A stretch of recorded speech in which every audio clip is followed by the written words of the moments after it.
Hey guys, tonight we are stepping into the humid, fragrant air of a Hawaiian night in the late 19th century, where the sea breathes against the shore and the palms sway as if they too are keeping secrets.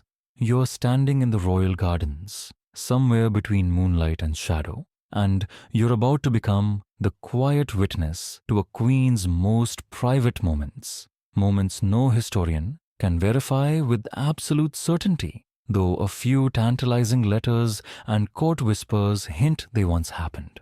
And honestly, you probably won't survive this. Not because of danger, but because the scent of plumeria and the soft drumming of waves might put you to sleep before we even get to the good part. So, before you get comfortable, take a moment to like the video and subscribe, but only if you genuinely enjoy what I do here. And while you're at it, let me know in the comments where you're listening from and what time it is where you are. Now, dim the lights, maybe turn on a fan for that soft background hum, and let's ease into tonight's journey together. The garden isn't loud, it's patient, letting you notice things in slow increments. The slight bend of palm fronds in the ocean breeze, the slow shimmer of moonlight in the koi pond, the way night-blooming jasmine trails over the lattice like lazy vines. Somewhere in the shadows, a gecko chirps, and you can almost hear it echo against the low stone walls. At the far edge of the path, there's a movement, silk brushing against stone. The queen steps into view, barefoot, the hem of her gown just grazing the gravel. She doesn't see you, or maybe she does and doesn't mind. Either way, she is holding something, paper, folded in a deliberate, careful way. You realize you've stumbled into the middle of something private, the kind of moment that later becomes the subject of hushed retellings. Historians still argue whether these nightly walks really happened or if they're romantic inventions layered onto her image after the fact. The palace's surviving records mention her fondness for the gardens, but not the habit of carrying a letter in her hand under the moon. But you see her now, her knuckles pale against the paper, her eyes reflecting torchlight from a distant guard post. She chooses a bench beneath a breadfruit tree. The bench is worn smooth, its slats polished by years of royal use. The queen sits, exhales slowly, and draws from the folds of her gown a writing case. It's small, koa-wood polished to a mirror finish, brass hinges glinting softly. She opens it with care and the scent of plumeria oil wafts toward you. The first line she writes is delicate, but her hand pauses before the ink has fully dried. You lean in, without moving, without breathing, catching only a few words. My dearest heart. She writes slowly, each letter deliberate, the pen scratching softly against the page. A moth flutters too close to the lamplight and bounces away, as if even it knows not to interfere. Somewhere beyond the wall, a faint beat of pau drums carries across the water. The rhythm is slow, ceremonial, and it seems to set the pace for her writing. She dips the nib into the ink, shakes off the excess with a small, almost imperceptible flick, and continues. She's writing about something that is not recorded in any archive. The color of the sky that morning, the way the air tasted of salt and mango, the brief brush of the king's hand against hers when they passed in the corridor. She doesn't name him directly. She doesn't have to. And then, one of your 3 gentle jokes for the night.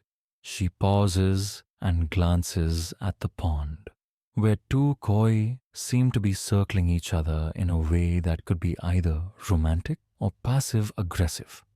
Even the fish know more about intimacy than we do, she murmurs to no one in particular. You almost chuckle, but you're not supposed to be here. She sets the pen down, closes her eyes, and listens to the ocean. You watch as the moonlight paints the page in silver. The ink glistens, then dries. She folds the letter carefully, as though folding more than paper, folding time, folding memory, folding the ache of wanting to be heard. Somewhere, a guard clears his throat. She tucks the letter into the sleeve of her gown and rises, the garden seeming to part for her as she moves back toward the palace. Her bare feet make no sound. By the time she disappears through the carved archway, the bench is empty except for a single plumeria blossom she left behind. You stay there, inhaling its scent, the echo of her movement still rippling in the night air. And for just a moment, you wonder if she'll write again tomorrow, or if that letter will remain folded, unsent, hidden in the pocket of history that no one dares open. You slip from the garden's cool breath into corridors that hold the day's heat like a memory. Torchlight hushes to a buttery glow along the plaster, and the floorboards carry you soft as a tide toward the bedchamber where the letter will soon meet its instruments.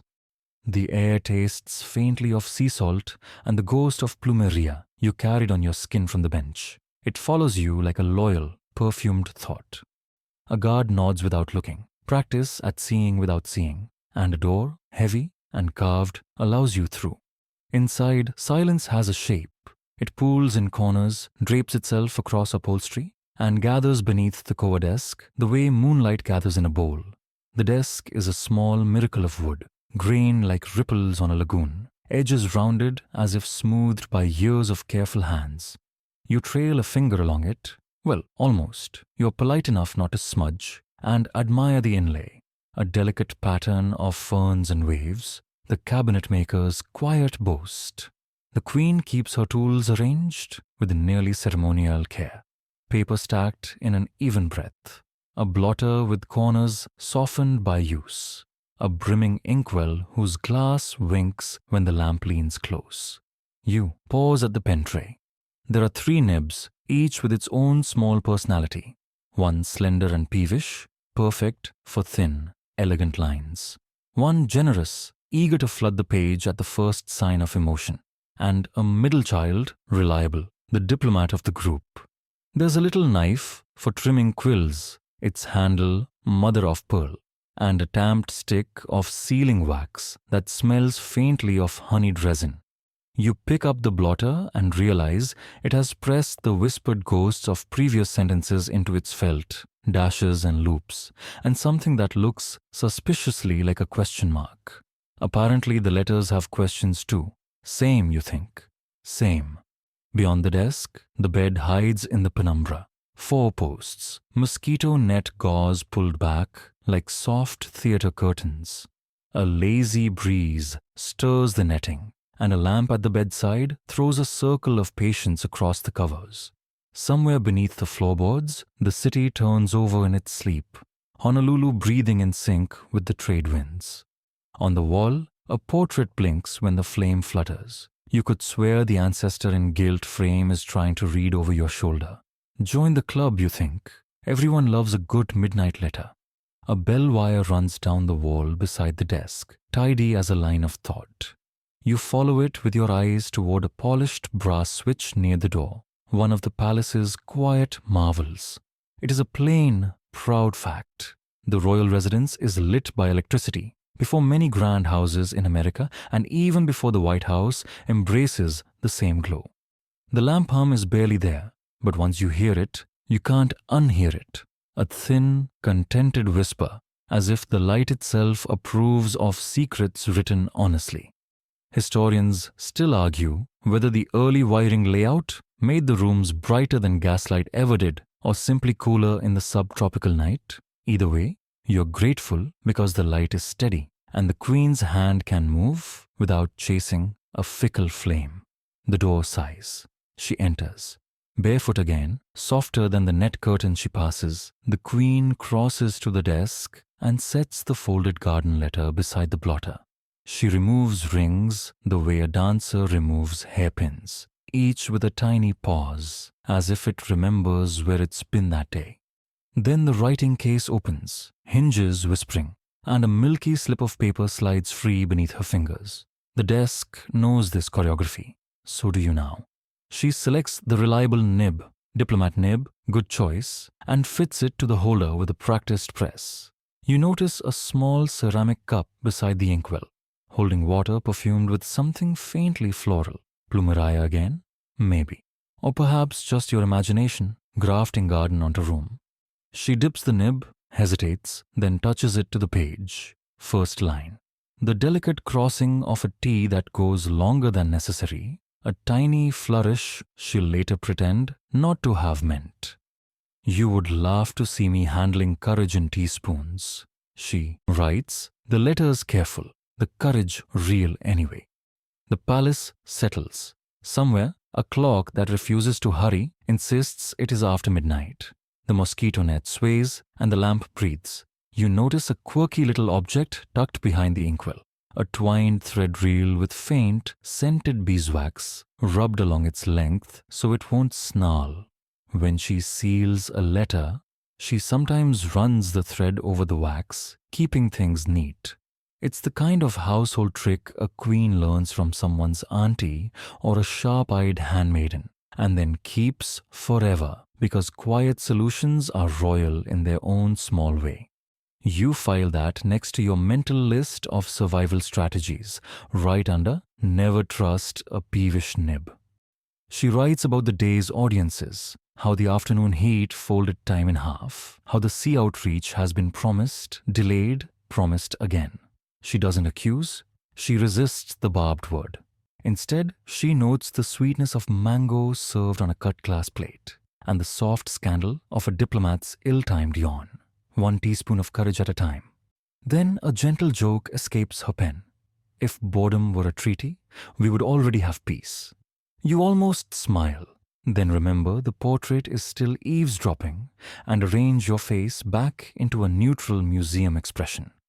Her handmaiden arrives, like a thought you didn't know you were having. She glides in with a tray, a small pot of tea, 3 sugar crystals, a wedge of lime that catches the light as if it plans to audition for the moon. The handmaiden places the tray, meets the queen's eyes, and then yours, well, not yours, but you feel seen anyway, and withdraws. Historians still argue whether certain attendants acted to protect her privacy on their own courage or at whispered instruction from the queen. Either way, there is a pact at work here, and not every pact needs a ledger. The queen pauses to blow on the ink.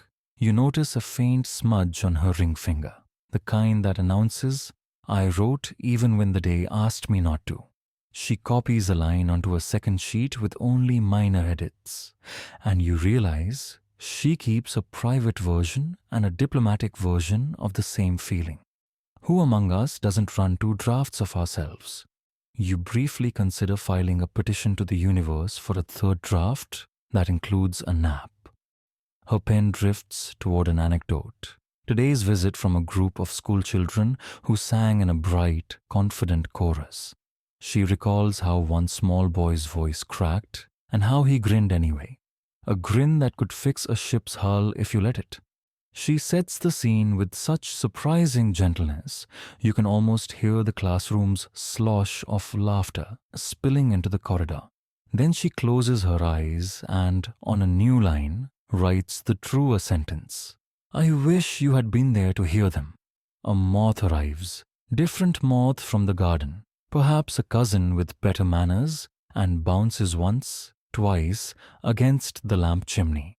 The queen looks up and laughs a little under her breath. Everyone wants to edit my letters, she murmurs. That's joke number 2, and you allow yourself a smile because even shadowy witnesses deserve a humor stipend. When she reaches for the sealing wax, your attention shifts to the little dish beside it, a mixture of fine ash and a dab of gum arabic. The sort of household ink recipe people swap across kitchens and palaces alike. Soot from lamps, a pinch of patience, something sticky to hold the night to the page. You wonder how many secrets in this building are literal, bound by resin, held shut by wax, pressed with a seal whose authority is part metal, part story. The queen warms the stick, watches the drop fall thick and obedient, then takes up the seal and lowers it with the gravity of a moon landing. Somewhere quietly, history puts a thumbprint on this moment. She doesn't address the envelope. Not yet. She tucks the sealed sheet under the blotter, perhaps to finish in the morning, when certainty, if it visits at all, prefers daylight. Historians still argue whether the night encouraged her braver voice or simply freed her truer punctuation. You tilt your head at the thought of commas that only appear after midnight, then decide, fine, let the commas have their mystique. A breeze flirts with the net again, and she rises, stretching her shoulders with a motion that belongs equally to a sovereign and to anyone whose desk chair needed better lumbar support. Tomorrow, she says softly, not to you, not even to the portrait, but to the pool of silence that knows how to keep a promise. Joke number 3 materializes in your head. Tomorrow's always well-rested and smug, but you keep that one to yourself in case the portrait tattles. She folds the garden letter into the writing case, arranges the nibs back in their tray, the diplomat in the middle, where it likes to feel dependable, and closes the lid. The click is quiet and final, the sound of a scene placing itself back on the shelf. The lamp exhales, the desk returns to just a desk, and you return to just a shadow with plumeria on your sleeves. Somewhere in the palace, another clock shrugs and decides to be 1 minute wrong. You welcome the inaccuracy. It makes the night feel more human. The queen draws the net across her bed in a slow, clean sweep. The desk keeps the letter's breath warm under the blotter. And you, reluctant but satisfied, let the silence wrap you, the way the mosquito net wraps the bed. Gently, thoroughly, with a promise to keep the world at arm's length until morning. Morning doesn't arrive here so much as unfold, pale light fanning through shutters, the ocean ironing its own wrinkles, the palace stirring with a kindness that asks permission before it wakes you. You drift along a corridor warmed by last night's lamps, and the plumeria from the garden still lingers in the air like a memory that refuses to clock out. Somewhere, a bell gives a discreet tinkle. Servants answer without sounding hurried. You pass the portrait again, yes, the nosy ancestor, and you swear their painted eyes follow you with the same curiosity they offered the queen's letter. Relax, you whisper in your head, we're only reading faces today. The throne room is not the booming echo chamber you expect. It has texture, polished floors, the soft hush of feathered Kahili set like quiet flames near the dais, and sunlight that lies across the carpets in gentle, obedient rectangles. At the far end, the king stands beside a table of maps and documents, a compass glinting like a coin about to choose heads or tails. He is not yet seated. His hands hover as if they conduct an orchestra only he can hear. Papers, ministers, promises, deadlines, each playing a part in a symphony that forgets to resolve. You spot the queen before he does. She enters in a dress the color of morning tea, measured steps that neither rush nor lag, the invisible crown of being watched even when no one says her name. She pauses at the margin of his attention, and that, right there, is where you learn how distance looks when it's polite. He glances up, smiles, but it's the kind of smile that stays tied to duty's chair. His eyes return to the map, as if the islands might wander off if he doesn't keep them pinned with his gaze. If duty wore spectacles, it would loan him a pair. A minister clears his throat with the ceremonial weight of a church bell. An agenda begins. The king's questions are precise, the answers careful. They dance a dance called Today's Business. The queen takes a place beside the dais, hands folded around a fan that has no intention of being useful. It's not hot enough to justify fanning. The fan is a prop, a way to move without moving. You notice in the careful angle of her shoulders and the way her eyes essay soft landings on the floor, how a person can become a parenthesis in their own sentence. Not excluded, no, never that, but bracketed. A palace attendant sweeps by with a tray of coffee that could probably negotiate a treaty on its own. The king takes a cup without turning fully toward the queen. He speaks to the room, and in a sense, she is the room. You watch a tiny muscle in her jaw perform a courtesy. Then it too returns to pose. Joke number 1 makes itself. The fan may not be cooling anyone, but it is fanning expectations beautifully. You want to be fair, so you tune yourself to him. His eyes are not unkind. They are just busy, like a harbor at noon. He nods at a report about harbor improvements, asks a question about telegraph lines, taps 2 fingers on the map's margin as if to nudge progress forward. Mainstream fact time arrives, patient and true. This palace embraced electric lights years before many grand houses on the mainland. Its switch hum is a small miracle of the age, and the king, lover of technology and spectacle, approved such modernities. The lamps now are unlit in the daylight, but their brass still gleams like promises made and largely kept. He is a man who believes in illumination, and you can see how that belief leaves fewer shadows for the private heart. A court singer enters to rehearse a refrain for an evening gathering. The king's attention lifts. Music is his kindness. You recall another fact? The island breeze likes to hum. He penned the lyrics of a Hawaii pono with Henri Berger's music, carrying pride through halls and schoolyards. As the singer traces the melody, his face softens, and for a beat he looks past the map, past the ministers, towards something warmer. You follow the vector of that look and find, oh, how it slides off the queen's shoulder, landing an inch to the left, where the air is less complicated. Historians still argue whether moments like these were shadings of temperament or strategy, whether the king learned to split his gaze, keeping affection unspoken to spare it from politics, or whether the machinery of rule simply rewired his attention. The debate is neat, like a well-made bed, both corners tucked, no wrinkles to catch on. But you, standing here in the soft drag of morning, can't help noticing the human crease that theory won't iron out. The queen smiles at the singer, encouraging, without making herself a stoppage in the room's flow. You realize her superpower is to warm the air by exactly 1 degree. She asks gently if the refrain might slow by a breath to let the words arrive with their shoes tied. The singer tries it. The change lands like a sigh of relief. Everyone seems grateful.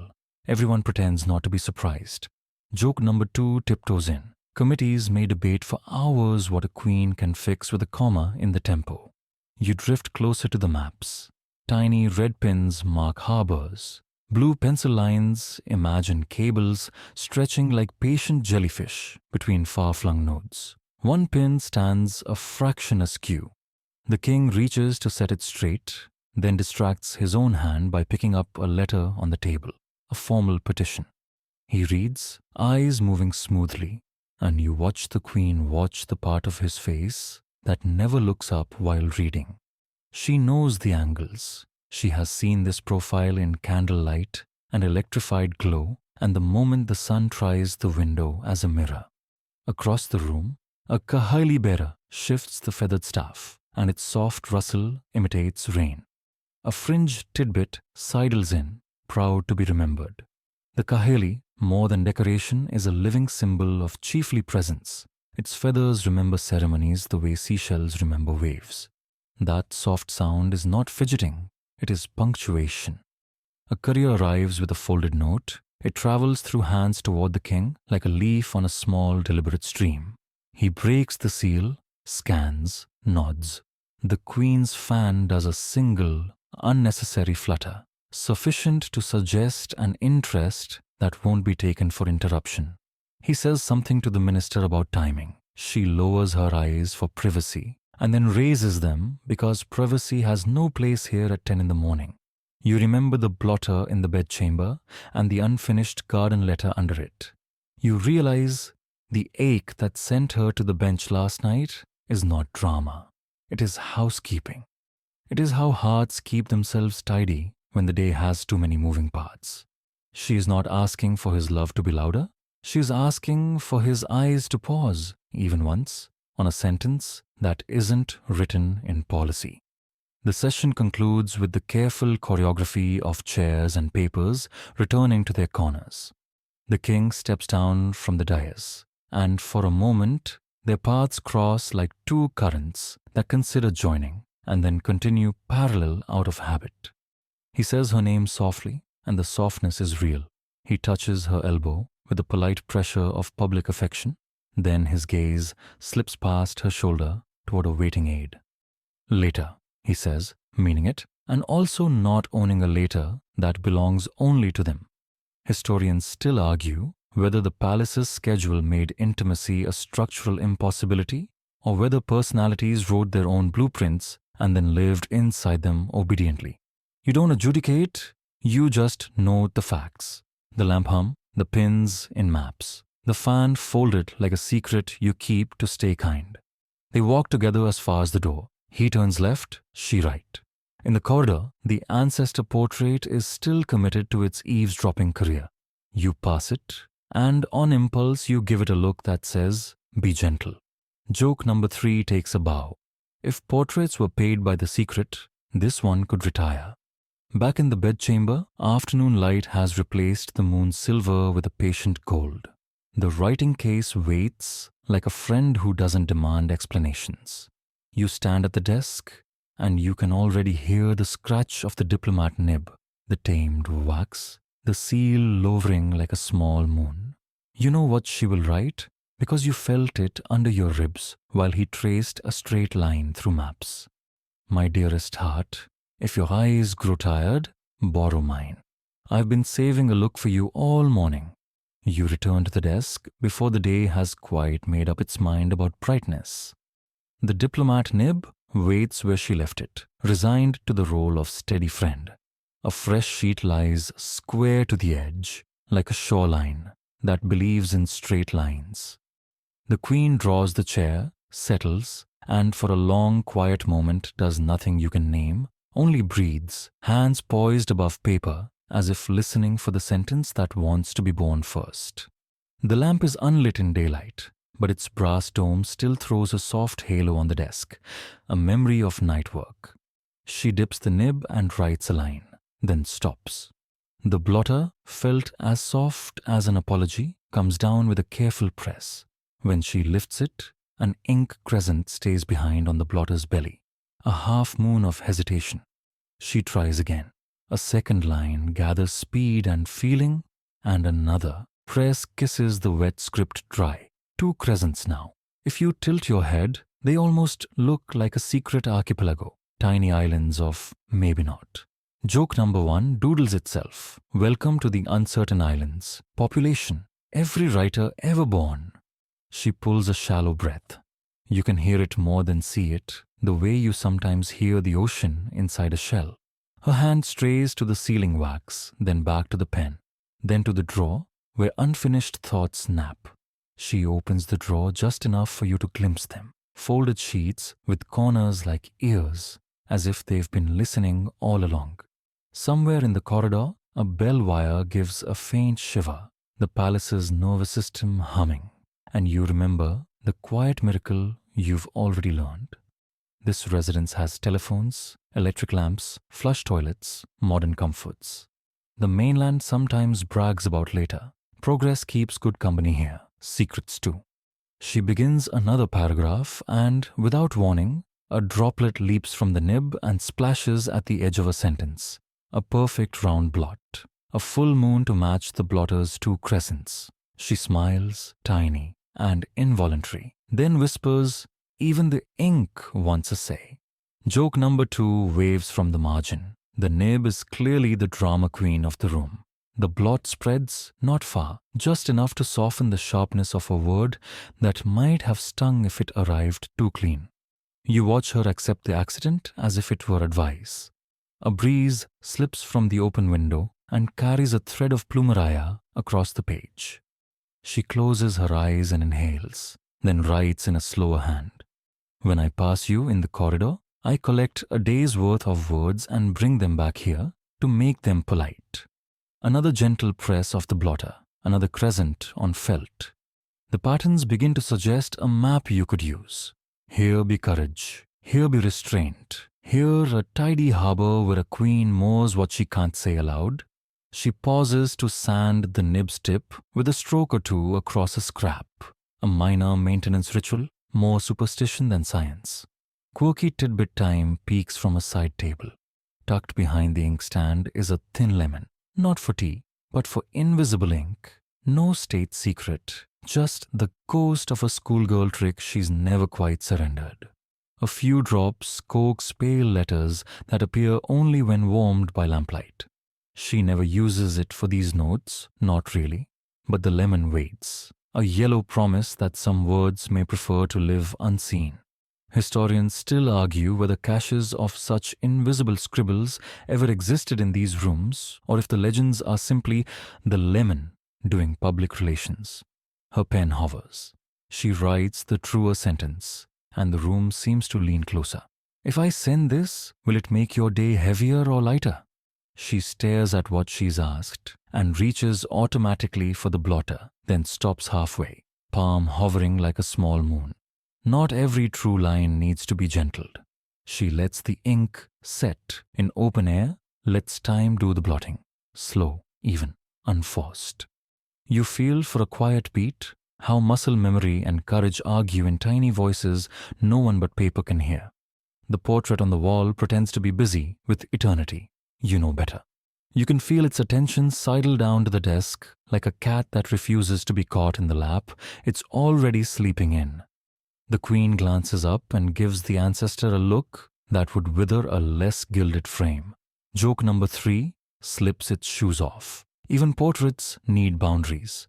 The gecko from last night reappears near the window and clucks once, an editorial note from the palace's tiniest copy chief. You consider offering it a job. She reads what she has, lips moving without sound, then tries a draft of the address line. She gets as far as the curve of the K and stops, the nib poised where a second letter will not come.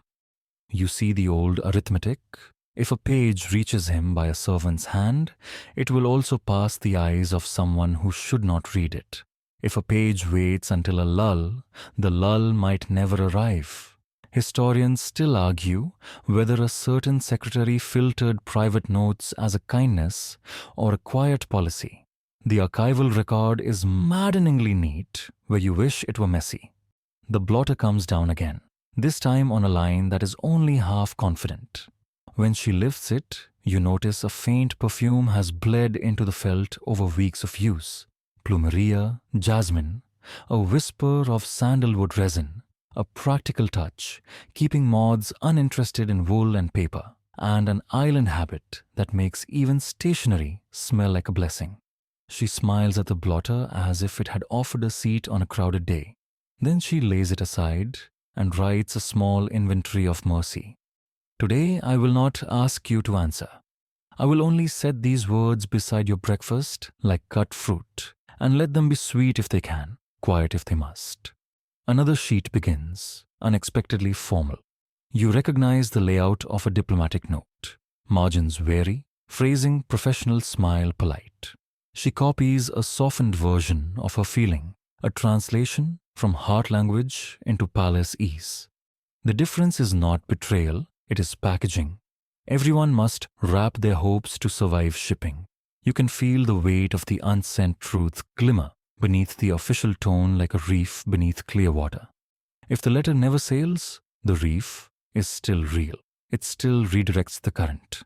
She stacks the pages, private first, diplomatic second, and threads a thin strip of ribbon around them, a habit her handmaiden taught her to prevent drafts from wandering off like mischievous children.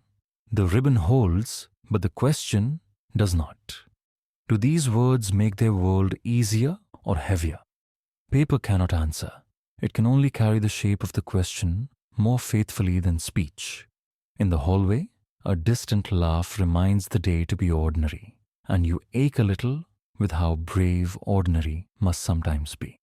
Your eye catches the bell switch again, that antique innovation with its brass glint. If she chooses, she can ring for a courier the way the mainland rings for a miracle, swiftly, confidently. Yet her finger stays clear of the switch. Mainstream fact nudges your shoulder. In these very rooms, voices once traveled by telephone lines before many American mansions knew the convenience. And still, some messages preferred the long route, the one that goes through the spine and pauses at the lungs. All this technology, and the hardest transmission is the one between two chairs at the same desk. She writes one last line at the bottom of the private page. You are busy with maps. I am busy with weather. The nib leaves a tiny flourish on the final period, a boat hook catching dock. She brings the blotter down with an affectionate pat, as if tucking a child for sleep, and when she lifts it, the felt wears a new island, small, irregular, beloved. The page dries. The lemon sits unused. The bell waits. The day carries on, unoffended by indecision. You understand now that not sending can be its own kind of sending. The page has spoken to her, at least, explained her to herself in a grammar the calendar cannot interrupt. If, later, the king drinks coffee over a plate of cut fruit and never sees these sentences, they will still have done their work, keeping the tide of feeling navigable, making sure the harbor lights don't blink out. She slips the private letter into the drawer with the others. A quiet choir. The diplomatic version rests under the blotter, where decisions sleep well.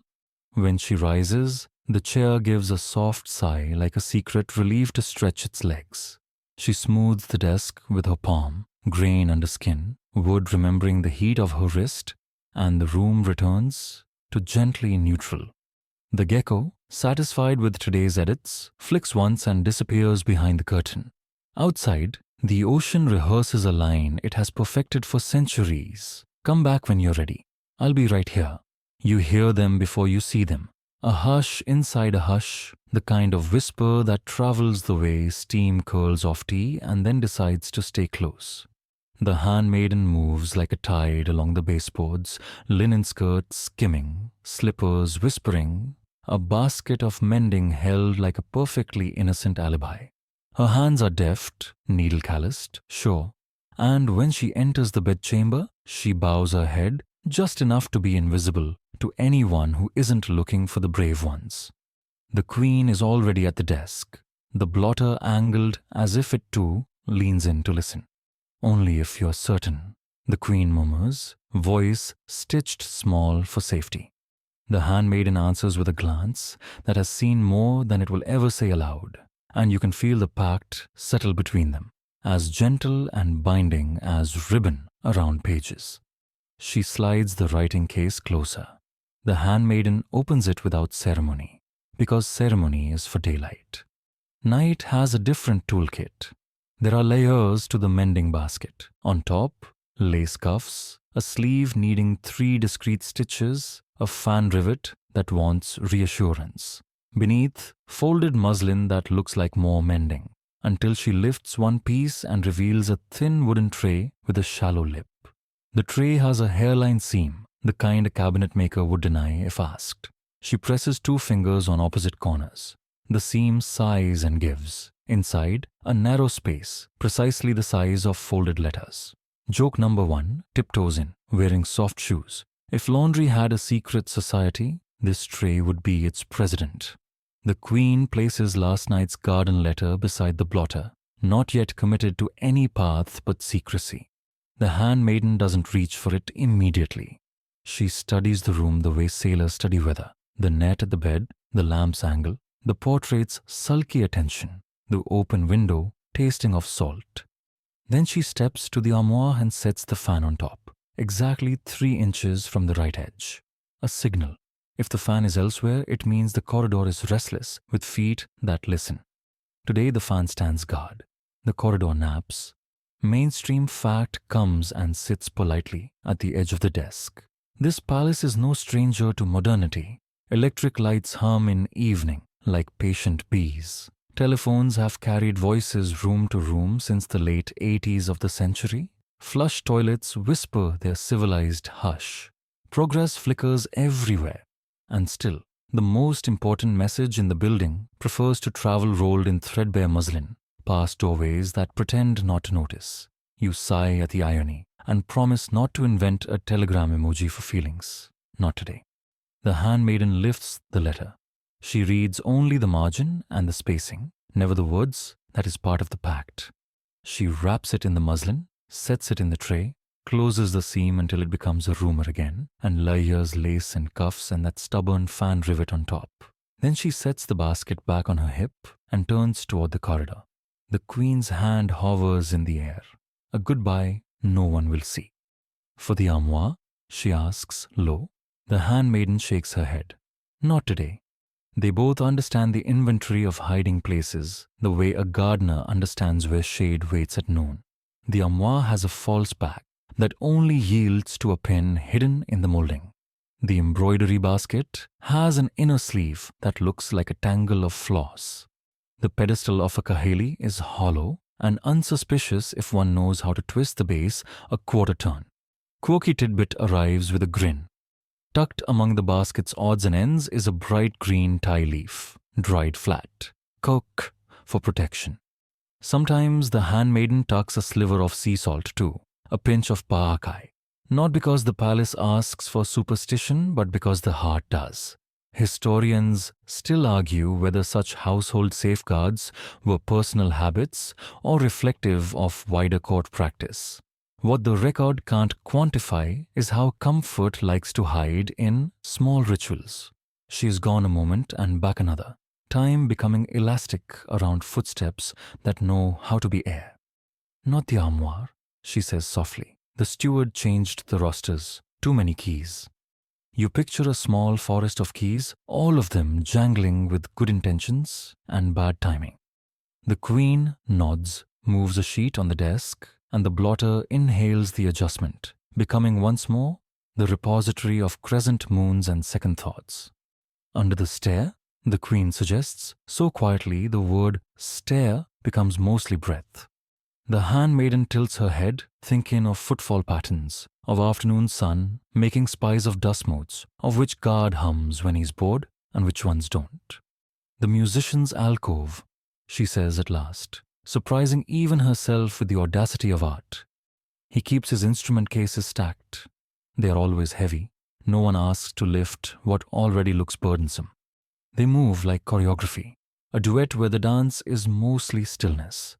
In the corridor, footfalls brush past like polite waves, and the handmaiden waits for a lull as clean as a page. You follow at a distance, the way a hush follows a bell. Past the portrait, which is absolutely eavesdropping and would file a complaint with its gilding association if you called it out. Joke number 2 slips its mask. If that ancestor had eyebrows, they'd be arched enough to hang a hat. The alcove is narrow, a pocket tucked into the palace's hip. Instrument cases, yes, the musicians' borrowed dignities, scuffed edges that look like stories you'd like to hear later. The handmaiden kneels and pretends to count, lifting one case just enough to tuck the tray's muslin bundle beneath, perfectly out of sight for anyone unwilling to inconvenience music. She rises, smooths her skirt, and you watch as she places a smudge of dust exactly where she disturbed it. That is craft. That is survival. Evening, she whispers. I'll fetch it back when the corridors belong to candles again.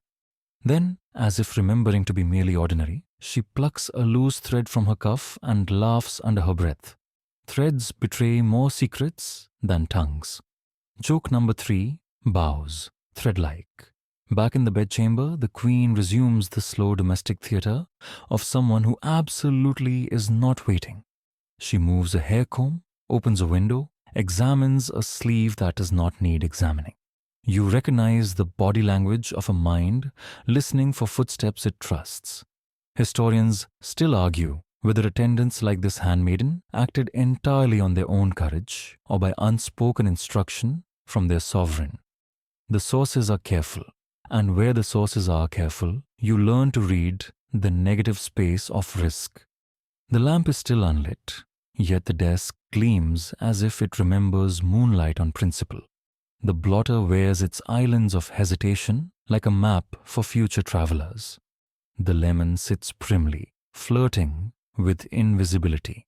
You lean near the window and discover the gecko again on the sill, the tiny editor who favors concise phrasing.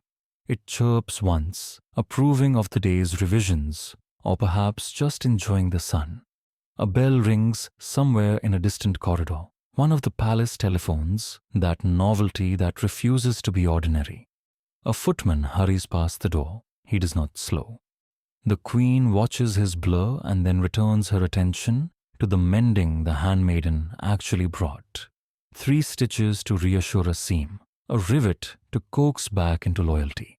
This too is sovereignty, making sure the small things don't conspire with the large into chaos. When evening finally lowers the room's voice, the handmaiden returns with the basket, cases counted, bundle retrieved, tray once again a rumor. The letter comes home to the desk for a final decision it may or may not receive. The queen's fingers hover over it, warmth meeting paper, and you feel how a page can become a lighthouse, even if the ship never sees it. Tomorrow, the queen says, almost smiling at the word's reliability. The handmaiden nods and, with a practiced motion, slides the letter into a new night's hiding. The embroidery basket's inner sleeve, the one that looks like floss but isn't. They breathe the same breath for a moment, shared oxygen, shared risk. And then the handmaiden recedes into shadow, leaving plumeria and courage to share the room with you. You notice it the moment the handmaiden closes the door, and the room's breath belongs to just the three of you, queen, you, and the patient desk. The faintest ribbon of sweetness, not sugary but warm and almond soft, the way memory smells when it remembers being outside. It threads the air from the writing case to the blotter and back again. Your nose, which frankly has been waiting its whole life to be useful in a palace, rises like a loyal hound. Plumeria, you think. And the room quietly agrees. She opens a tiny glass vial, stoppered with cork and lined, inside the neck with a whisper of beeswax so it never sticks. The oil isn't bright like citrus or stern like cedar. It is a lullaby with good manners. She tips the vial just enough to wet a fingertip, no more, and draws a smile-sized arc along the ribbon she uses to bundle pages. Not the page itself. She is not reckless. The ribbon will carry what she wants carried, a signature the eye cannot counterfeit. Joke number 1 wanders in with soft slippers. Finally, a watermark your nose can read. Mainstream fact slides into a chair like it was invited. It was. Despite being so beloved on the islands, plumeria isn't native to Hawaii. It arrived in the 19th century and then settled in like family, quickly woven into lays and afternoon walks and, yes, the gentle habit of scenting linens and letters. On the queen's desk sits a small sachet of orris root powder, an old perfumer's fixative that keeps scents lingering long after a room forgets their first hello. She pinches a breath of it onto the ribbon's damp curve, and you watch chemistry do what diplomacy often cannot: make something stay. The handmaiden has prepared the stage. A ceramic dish holds thin paper slips to test how the oil behaves. A folded square of muslin waits to cradle finished pages. In the drawer, a tin of clove-studded peel, pomander fragments, keeps moths uninterested in the felt blotter and tucks a shy warmth into the wood grain. Quirky tidbit arrives wearing a grin. Some households pressed whole lemons bristling with cloves into drawers to scent everything from gloves to scandal. Here, the palace prefers its citrus more discreet. Historians still argue whether courts like this codified fragrance as part of etiquette or simply inherited the fuss from Victorian stationery fashions. But your nose doesn't care about footnotes. It's busy filing a patent. She lifts last night's page and reads it silently, letting the plumeria do a slow waltz with the paper's own smell, linen and dust and ink's faint iron. The ink has set into a soft, velvety black. The blotters felt islands of hesitation. Remember our little archipelago? Have done their work with no complaints. For a heartbeat, she holds the page near her cheek the way someone tests the temperature of bath water, not touching, just listening with skin. Then she turns to a fresh sheet, dips the reliable nib, and begins a sentence designed for a person who will never be confused about who wrote it before they even read the first word. If these words arrive with the night garden on their breath, you will know I sent them when the moon was kind. The line lands unhurried, each loop a promise that the story will not run away without you.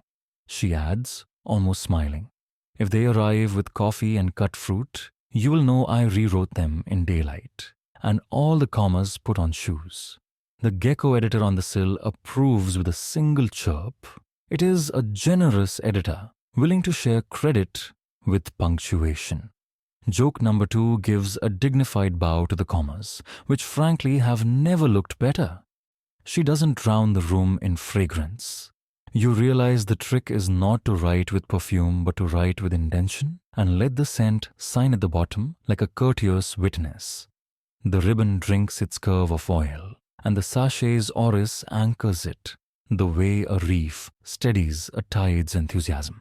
She sets the ribbon aside to think, and your attention follows the thought to practicalities. Too much scent, and the letter becomes a herald trumpeting from a corridor. Too little, and the whole secret collapses into ordinary paper. Somewhere between a whisper and a rumor is the right volume.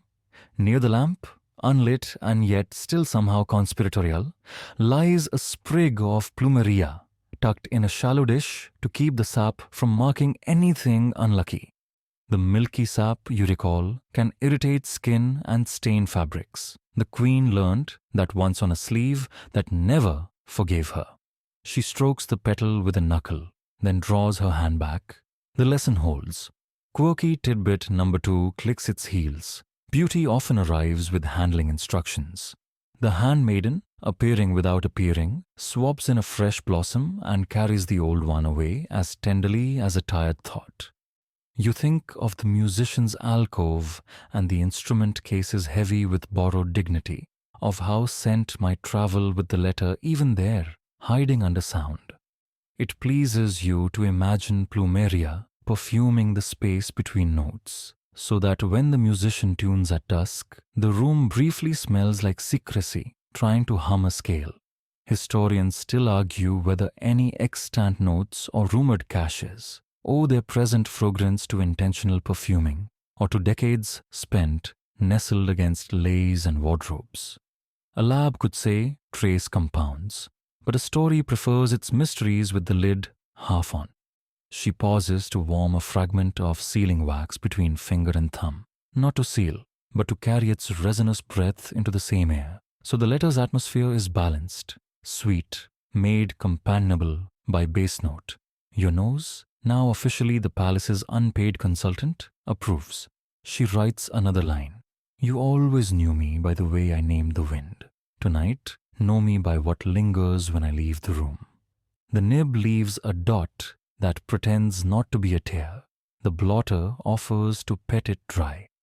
Everyone plays their part. Mainstream fact returns for a second seat at the desk. European and American letter writers of this century often perfumed stationery. Lavender, rose, violet, slipped sachets in drawers, even dabbed cologne on seals. Here, that habit meets island sensibility. Less powder, more petal, less parlor, more garden. The queen's signature becomes not a heraldry stamped in wax, but a scent calibrated to the distance between two chairs in a quiet room. If he never reads the words, she thinks, yes, you hear it. Perhaps the air can tell him something anyway. The ancestor portrait, industriously nosy, attempts to sniff. You see it in the way the painted nostrils seem to deepen when the lamplight glides over the varnish. You are not fooled. Still, you angle the pages so the portrait can't get ideas. It has enough already. Joke number 3 lifts a hand. If portraits could gossip in scent, this one would be a walking perfumery. She tests one last ritual. From the drawer she takes a thin strip of kapa, a fragment of bark cloth, soft as resolved worry. She touches it to a dot of oil and slips it between the pages like a secret handshake. The kapa carries not only scent, but memory. The handmaiden told her once that kapa listens longer than cloth made by machines. Whether that's empirically true or not, your ribs vote yes. The letter exhales and the room answers with patience. In the corridor, the telephone rings, a bright modern trill that makes old courtesies stand a little straighter. The queen waits for it to be answered elsewhere and continues, unbothered, like tide, ignoring a bell. She writes, if this never finds you, let it find me. Let the room it lived in remember us kindly. Then she lifts the ribbon, now dry enough to obey, and ties the pages with a bow modest enough to pass in daylight, brave enough to survive a draw. She will not send it now. You knew that before she did. The letter inhabits its scented compromise, ready to be recognized, willing to be hidden. The handmaiden will nest it where air can visit, but prying cannot. The desk will keep the perfume in its grain, a soft archive no index can list. And when night walks back through the window and switches the world to silver, he may pass within a few rooms of this breath and, without knowing why, look up. The gecko, satisfied, turns into a comma on the sill. The portrait pretends to be busy with eternity again. The lamp approves of restraint. The ribbon's arc of plumeria holds fast, a small, fragrant certainty that says, even unsent, a letter can speak. Night drapes itself over the city with a softness only salt air knows, and you follow her down a path that remembers every royal step it's ever held. The garden's perfume loosens into the wider breadth of the shore, and the world becomes a long silvered corridor where the moon lays down a rug no one dares to stain. The queen walks barefoot, sandals looped by their straps around one wrist, the other hand free the way a hand needs to be when a sentence is about to happen. You keep the pace she sets, unhurried, tidal, and the plumeria you wore out of the room keeps insisting it's a passport. The first sound is not the water. It's a slow thrum you feel more than hear, like a low thought in your ribs. Drums, faint and patient, somewhere upslope, somewhere inland where practice halls breathe through their louvers. The shoreline answers with its own percussion, waves arriving in tidy sets that erase footprints, then pretend they never met you. She smiles at that. Excellent editors, she whispers, nodding at the surf. They cut ruthlessly and leave the page clean. That's joke number 1, and the ocean, which has heard worse, agrees. She stops where the sand cools under a fringe of naupaka and leans into the rhythm, as if she can borrow time from the sea in increments of 8. You've learned by now that she composes before she writes. Whole paragraphs rehearsed on the breath, phrases tested the way a pearl is tested by thumb and teeth. The deeper drumbeat helps. Mainstream fact warms its hands at your attention. The pahu, the great drum, carved from coconut or breadfruit and faced with stretched shark skin, once set the tempo for old-style hula, and by the late 19th century, a certain royal champion had coaxed those rhythms back into public celebration after years of being pushed into parlor corners. The island knows how to revive what is disguised as sleeping. She uses the waves like a metronome. 5 small breakers to gather a memory without stabbing it. 1 longer swell to lift the thought to where it can see itself. You catch her counting, not with fingers, but with shoulder and breath, the way a singer counts. Quirky tidbit arrives in the foam with a grin. She keeps 3 smooth pebbles in her skirt pocket and taps them together. 1, 2, 1, 2, 1, 2, when the words won't fall in line. Tonight they behave. The pebbles get to rest. You lay your ear against the night and hear other things the ocean insists on carrying. The clank of a chain somewhere in the harbor, a cart's wheel on distant stone, laughter that has chosen to be private but fails at the last fence. She glances toward the city lights and then away, back to the movable horizon at her feet. The shore knows how to mind its business, she says, and the little wave that runs over your toes pretends to be coy. Joke number 2 steps lightly. The sand keeps your secrets better than the portrait ever could. She does not bring paper. She brings a line and then another, and you can feel them stacking neatly inside the quietest part of her. If you do not answer, the wind will. It has been studying your voice from the windows. The sentence shows itself to you and then chooses to live in her instead. She chooses the next one by taste. Too sweet, she murmurs after a trial and throws it into the surf, where it dissolves like a sugar cube and maybe sweetens a small fish's evening. The drumming up the slope changes patterns. The dancers must have arrived, bodies preparing to braid, story, and beat.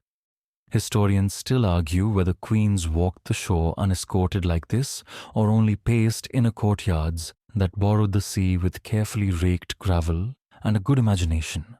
The record likes its sovereign stationery. But you are here, and she is here, and the ocean does not take attendance the way clerks do. She lifts her face to a trade wind that has crossed 1,000 calm arguments to arrive, and you watch the new line land on her mouth like it was always waiting to be spoken. A piece of driftwood finds her toes. She picks it up, rolls it in her palm, and then, yes, kneels to draw a line in the sand. Not words, not yet, just the shape of a thought widening where a paragraph will eventually sit. She shades the line with the flat of her hand and laughs when the next wave edits the margin without permission. Overzealous copy, chief, she says to the tide. The gecko editor would sympathize, you think? The gecko would put this wave on a performance improvement plan. You walk on. The reef breathes in its slow way, taking and returning, and she matches it. A human tide in a dress that makes Moonlight behave itself. You remember the ribbon arc of scent she drew earlier and realize the night has its own perfume now? Salt kelp, cool iron, a faint tar where a boat has had a long day. She opens her hand. The driftwood has left a small, clean crescent impressed in her skin. My new blot, she says, showing you the moon-shaped mark, and the joke carries its own callback to the blotter islands sleeping on her desk. She speaks a quiet inventory to help the sentence choose its weight. Harbor lights, steady. Wind, honest. Heart, undecided. Say undecided kindly, she tells herself, and tries the word on the breath. It fits. She adds, with a smile that belongs to no one but the night. If the map keeps you, let the weather send you home. You consider how many maps you've seen in those rooms and how much weather it takes to get someone to look up from them. A figure passes far down the shore, a black shape made of lantern halo and purpose. The queen steps closer to the bushes and waits. The figure crosses like a comma in a long sentence, and then is gone. Later, she whispers, and you're not sure if she means the letter or the piece to write it. Historians still argue whether certain palace staff shielded those rambles with purposeful blindness, or whether the city at night simply had too many stories to eavesdrop on all of them. Either way, you prefer the version where the shore was loyal.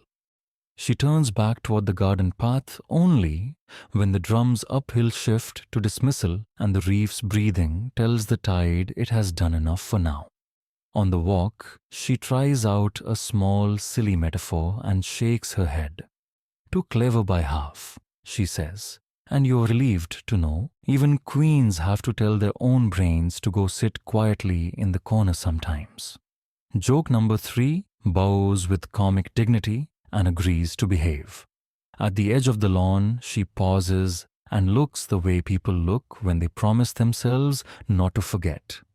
4 sets of 7, she says, counting the evening's wave bundles, and a long swell when I nearly had it. She doesn't explain it. She doesn't need to. You can feel the paragraph lying whole in her chest now, ready to be poured into vowels and then into ink. You imagine the diplomat nib waiting on the tray like a trustworthy old friend who keeps your secrets. The lemon pretending not to care. The blotter's soft islands preparing to adopt one more careful crescent. Mainstream fact returns for a small curtsy before you re-enter the garden. Honolulu's harbor in this era hums with inter-island steamers and visiting ships. The city itself a blend of royal protocol and cosmopolitan bustle. The promenade she loves is never so far from commerce that you can't hear a chain clink in your poetry. The palace lights, modern and a little smug, glow ahead like domesticated stars. The garden accepts her back with the exact generosity it had when she left. Nothing more, nothing less. On the threshold of the corridor, she catches your eye. Not really, but it feels that way, and says almost cheerfully, Now the commas can put their shoes on. The Gecko editor approves this policy. The portrait will no doubt attempt to claim it was its idea all along, and the letter that does not yet exist has already begun doing its work, shaping the air, steadying the pulse, leaving a little salt on the lip to remind you that the world is larger than a room and kinder than an agenda. When she closes the door on the night, the surf keeps its patient drumming, as if to promise it will hold the lines for her until the ink arrives. You find you believe it. The ocean can be trusted with drafts. The corridor is a hush made visible. Polished wood dark as tea, window latches silvering in the moon, the air thin with that after-hours feeling when a building listens to itself breathe. You move the way dust moves when it remembers gravity, slow, cooperative, almost apologizing for existing. At the far bend, a guard's hand lantern slides a shallow bowl of light along the floorboards, discovering nothing on purpose.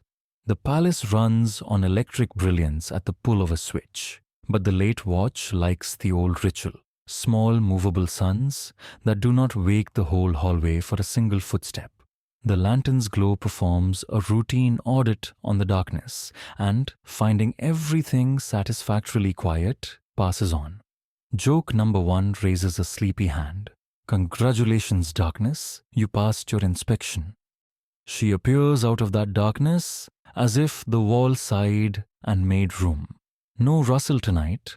The dress has chosen silence. Her hands are empty until you remember how many pockets a person can hold without fabric admitting anything. The embroidery basket sits by the writing desk where the diplomat nib waits like a friend who knows how to keep his mouth shut.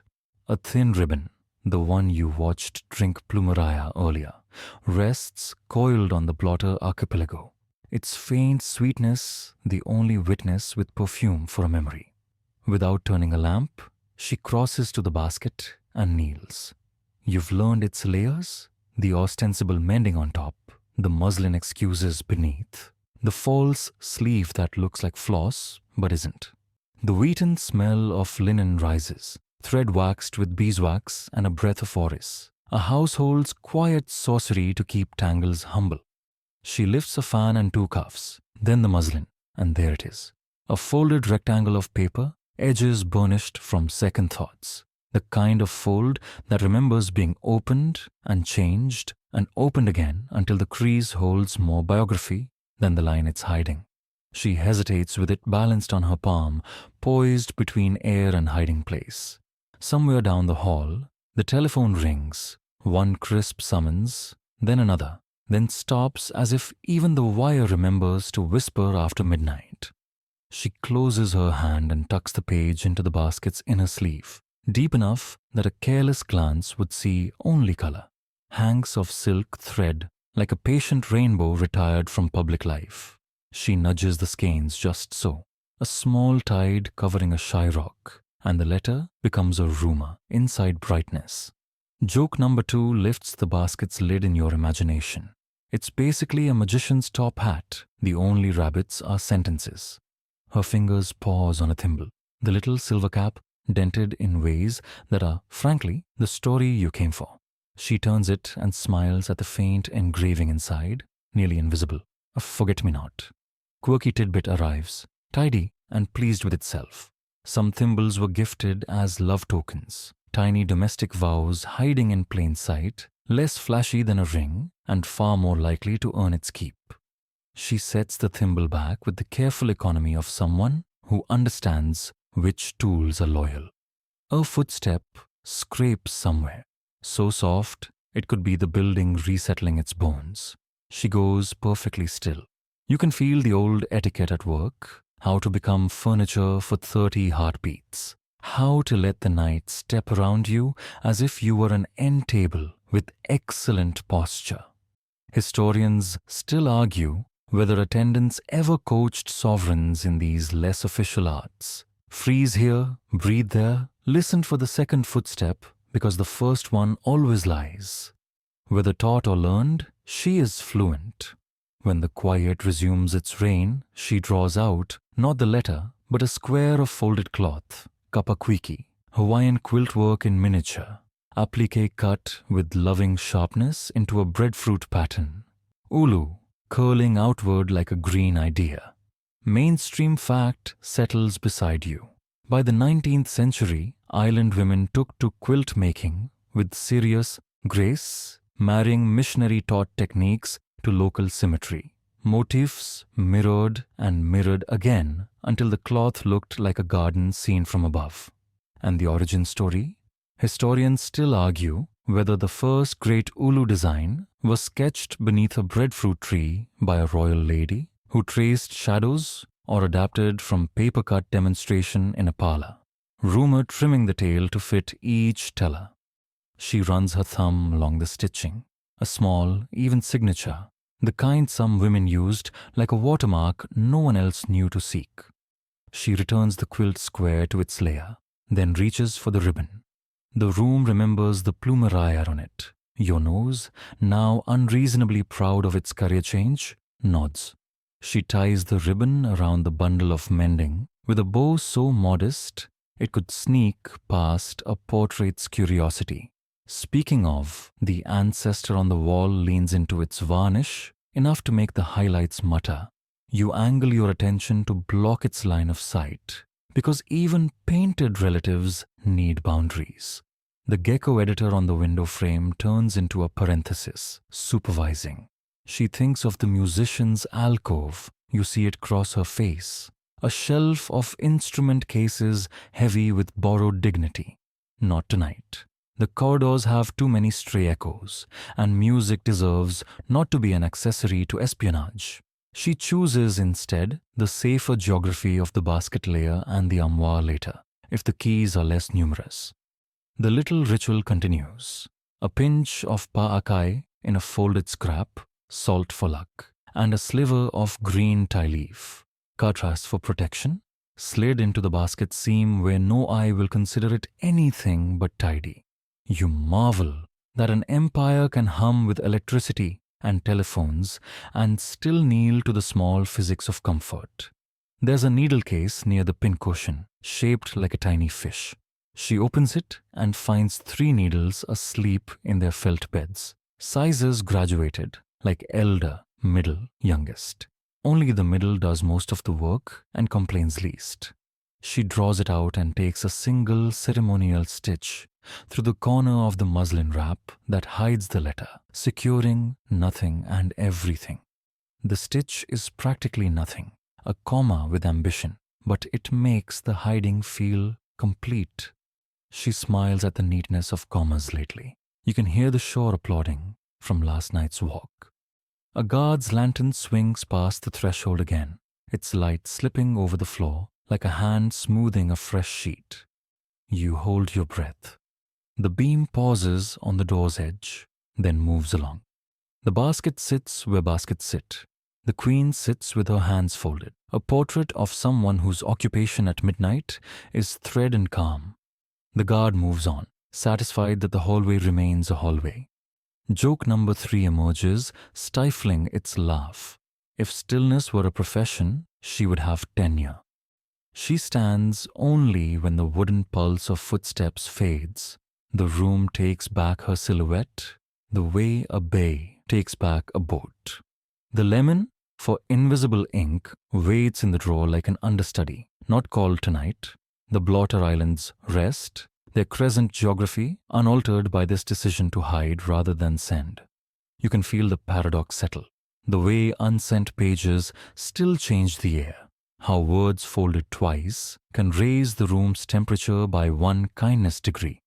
She lifts the basket as if it weighed no more than ordinary mending and returns it to its post by the chair. One more glance at the door, one more breath to memorize the room's scent.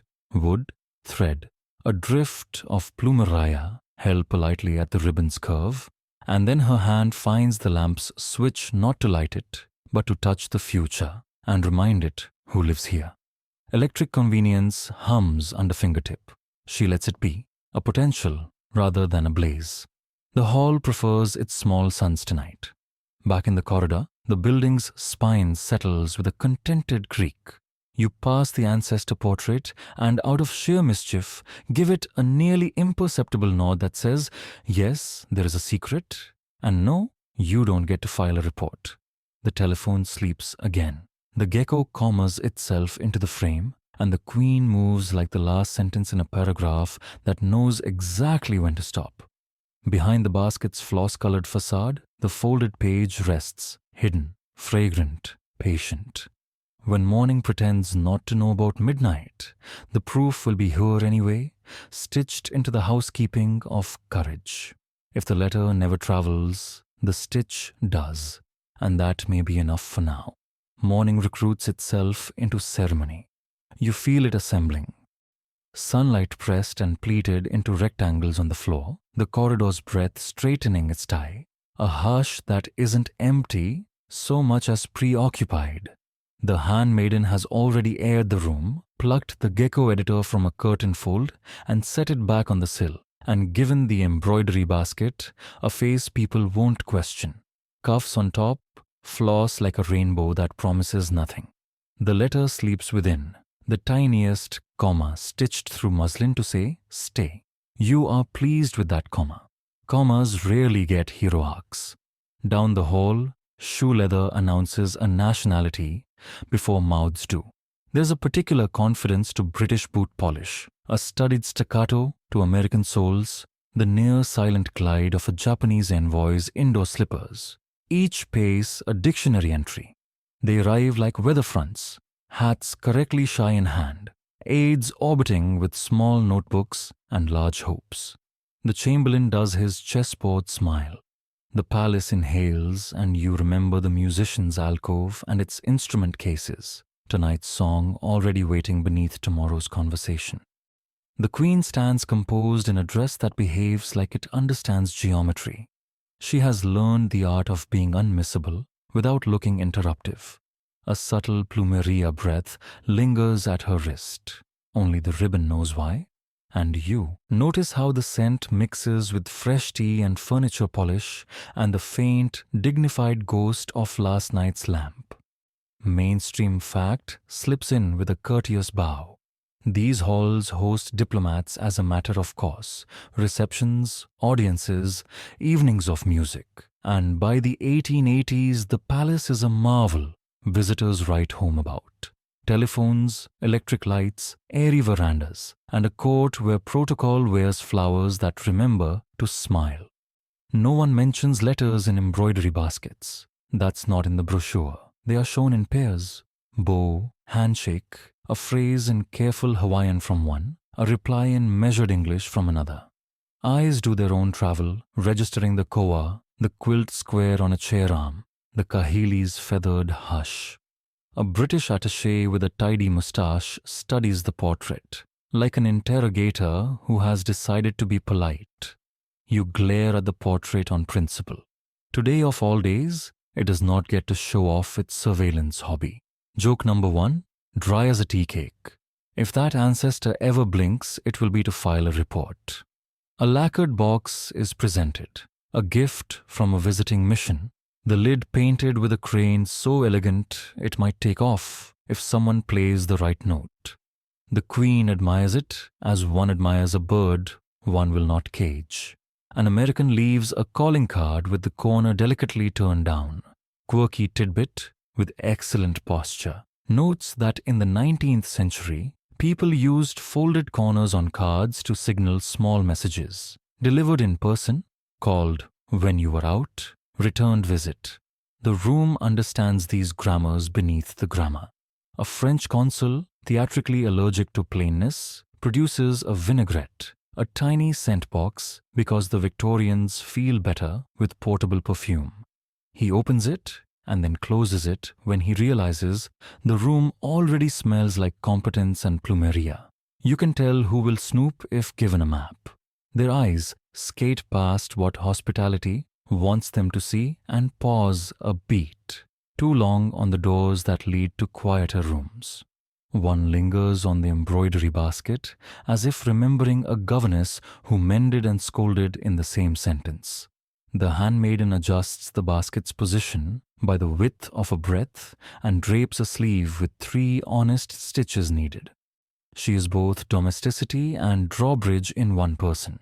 Historians still argue whether attendants in courts like this actively screened the private spaces or simply perfected the art of being exactly where a question planned to be.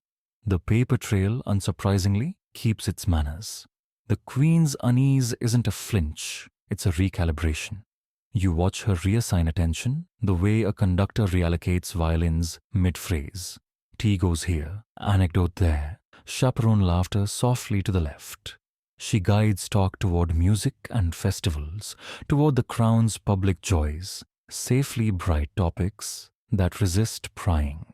When the American mentions cables and the British mentions shipping, you can see the map begin to drag, their minds toward harbors and numbers. She counterbalances with a story about school children singing so loudly the coconut trees had to clap. The room chooses to picture clapping trees, which is the correct choice. A junior secretary, too young to be cynical, too earnest to be dangerous, asks about the desk. Koa, he guesses, and the Queen nods. He does not notice the blotter islands, but you do, your private archipelago of crescents waiting quietly in their felt sea. The diplomat nib, dignified on its tray, pretends to be part of the scenery. You telegraph a thought to it with your eyebrows. Behave. The nib does not blink. A case is made politely for closer collaboration, which is a phrase that means 5 things and hopes you hear the one that sounds generous. The king is expected later. For now, the Queen manages the space where phrases try to be both courteous and ambitious. Joke number 2 arrives, balancing a saucer. Teaspoons, it seems, negotiate better than spoons of state. She uses 3, stir, pause, smile, and the room agrees to talk about music again. Through the open shutters, you catch a band warming up on the grounds, woodwinds nudging each other into tune, a brass instrument testing a blush of heroism. Mainstream fact enjoys a second bow. The royal court's love of music is no invention. Compositions, choral societies, public concerts. Sound is one of the ways the islands say we are here and we can be modern without becoming lesser. The Queen leans into that reliable dignity. When someone asks what the evening program includes, she lists pieces with such unshowy flavor that even the mustache softens. But in the seam between moments, when a cup is set down and a compliment has not yet found its next sentence, you feel her look drift toward the basket. Not long, not suspiciously, just the look a tide gives a harbor to make sure the boats are tied well. You're grateful for the comma stitch again. The handmaiden notices too, and positions herself like punctuation between curious eyes and the rumor of muslin. The Japanese envoy's aide admires the quilt square. They talk about patterns, ulu, fern, breadfruit, leaves mirrored into a kaleidoscope. The aide mentions paper cutting in old Edo. The Queen smiles and says, "Cloth remembers in its own way." "Cloth remembers," he repeats, tasting the phrase. You resist the urge to add, and so does a ribbon that knows its flower. The portrait would tattle. A pause arrives, wearing the face of logistics. Who sits where this evening? Who stands where when the anthem is played? The room tries to choreograph itself into not feeling like a negotiation. Historians still argue whether receptions like these were sincere cultural exchanges or elaborate performances to steady a political tightrope. Likely both, with sincerity and strategy. Dancing a slow hula, neither could dance alone. You watch the diplomats measure opulence in inches of tablecloth and underestimate the resistance stored in quilting stitches and song. One of them jokes, harmlessly, about getting lost in the corridors. The Queen smiles and says, "If you wander, listen for the band. Music is our north." The joke is nothing but also everything. You remind yourself to update the map in your head. If anyone wanders, the embroidery basket must not become a landmark. She rings, almost casually, for a change of flowers.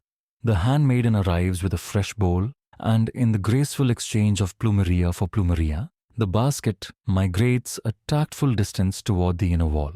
It looks like a prop in a painting now, still life with virtue and no subtext. A wind lifts the curtain and a leaf skates along the sill. The gecko pounces and misses by a hair. You commend the attempt. Joke number 3 presents itself. The gecko is an excellent editor but a middling hunter. No one's perfect. The mustache laughs at something harmless. The vinaigrette closes with a dignified click. Calling cards are tucked away. Corners sayings we came in tiny folded whispers. They take their leave in elegant fractions. Goodbyes trimmed to avoid clogging the corridor. You count steps out of the room the way the queen counted waves last night. When silence returns, it is not flat. It is a quilt, piece beside piece, seam beside seam. The pattern only visible when you lean back. The queen does not lean back. She exhales forward toward the basket, toward the desk, toward the blotter's islands and the ribbon's ghost of a garden. The handmaiden closes the door. The queen rests a palm on the muslin, feeling, you think, the slow heartbeat of a secret that has decided to live. Tonight, she says softly, as if negotiating with the tide. You believe her? The palace adjusts its shoulders as buildings do when they've kept their promises. Somewhere outside, the band finds its key, and the room's air, which has had a very long day indeed, remembers how to be ordinary without forgetting how to be brave. Evening loosens its collar and the room inhales like a person about to say something honest. The handmaiden stands by the embroidery basket with the same calm she lends to storms. The queen comes to her side and rests 2 fingers on the muslin as though taking a pulse. You already know what the pulse says. The stack isn't a stack in the boastful sense, more a careful congregation, each folded page wearing the steady breath of plumeria and felted courage. Tonight, the basket is not enough. Tonight, secrecy wants a lock. You move with them toward the armoire, the tall, dignified beast that lives against the inner wall, the way a ship lives against a dock. Koa-wood, of course, grained like a feel of wind, polished until it seems to hum with late sunlight, even now. Mainstream fact pulls up a chair. Koa is the island's beloved hardwood, used for fine furniture, canoes, umeke bowls, dense, resonant, and particular to this place. The armoire's doors bloom with carved ferns and unfurling fronds, a patience of leaves that almost invites a hand to follow their curves. You do not touch. You are well trained now in the art of almost. The handmaiden glances once at the corridor, then closes the door whose hinges know how to be discreet. The lamp is still off. Moonlight takes the shift, making the cabinet's varnish hold a quiet moon of its own. The queen kneels, not all the way, just enough that breath and wood line up at the same height. There's the visible keyhole, shiny, respectable, meant for show. And then there is the other business, the one the basket hinted at days ago, a pin hidden in the molding, a cleverness small enough to be mistaken for ornament. She finds it by muscle memory, a press, a shift you can't hear, and the right door yields first like a friend willing to be wrong.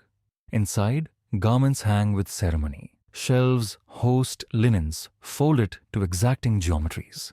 A row of boxes stack like well-behaved thoughts.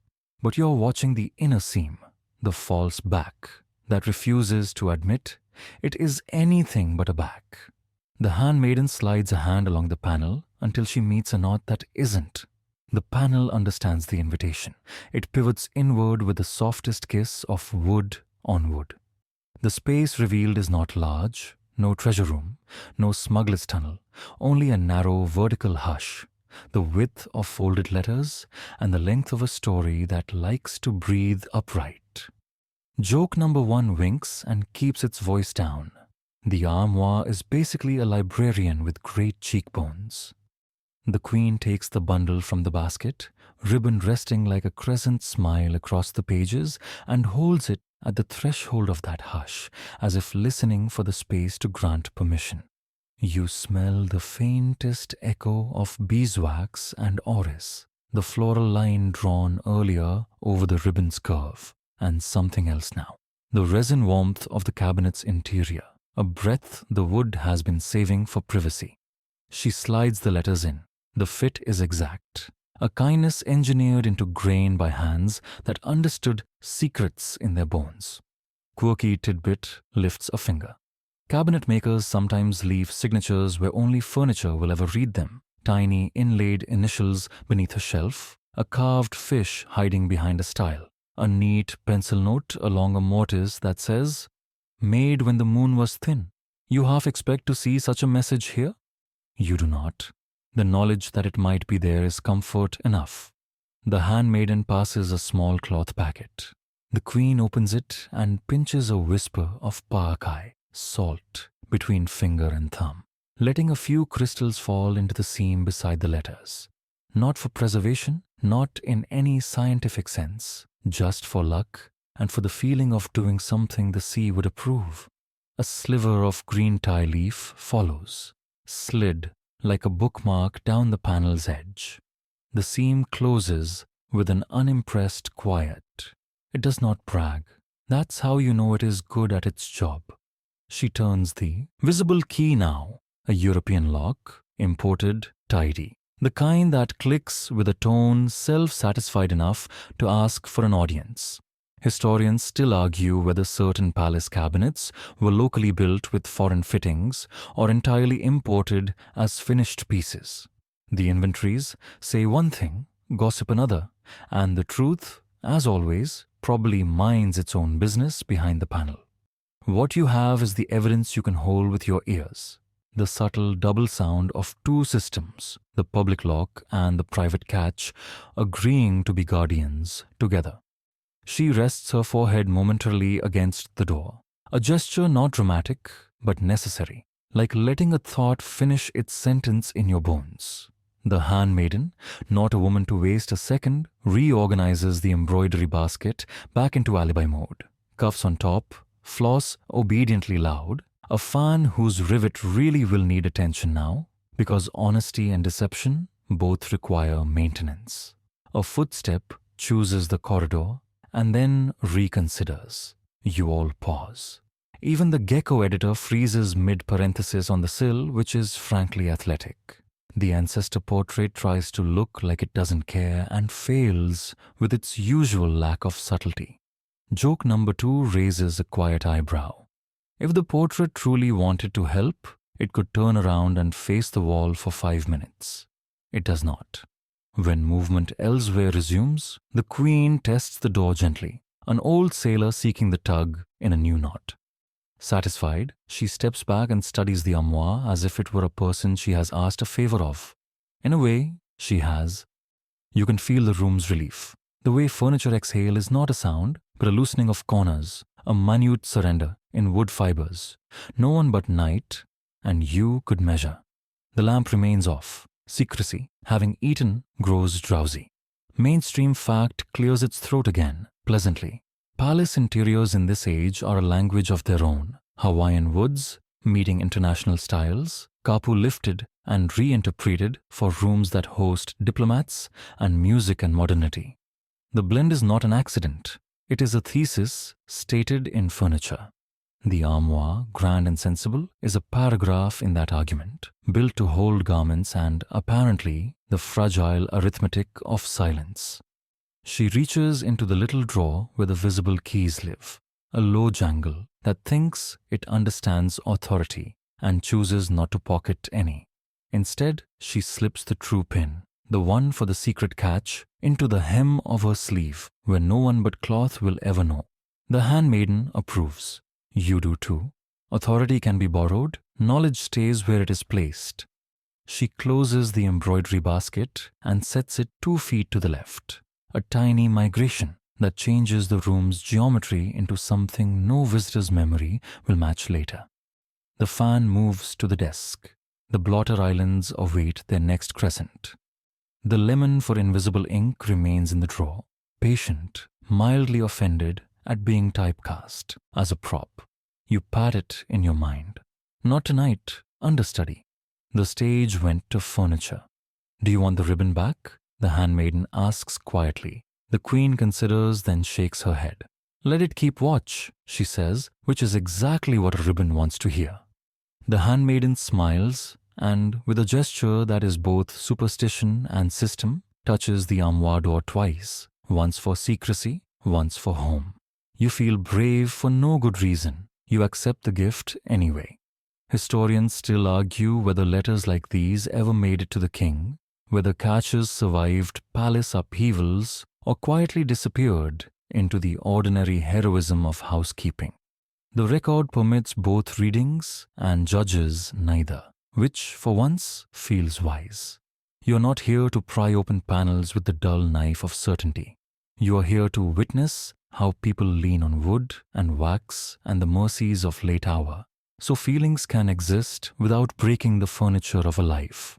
Joke number 3 sits down cross-legged on the floorboards. If patience were a piece of furniture, it would be an armoire, tall, quiet, with room for everything you aren't ready to show the room. The queen steps back until her shoulders find the wall and slides down it a few inches. Not collapse, not surrender, just a small deflation the night understands. The handmaiden brings a cup, water with a wedge of lime that catches the moon and turns it to glass. They drink in silence. The gecko decides the crisis has passed and resumes being an excellent punctuation mark.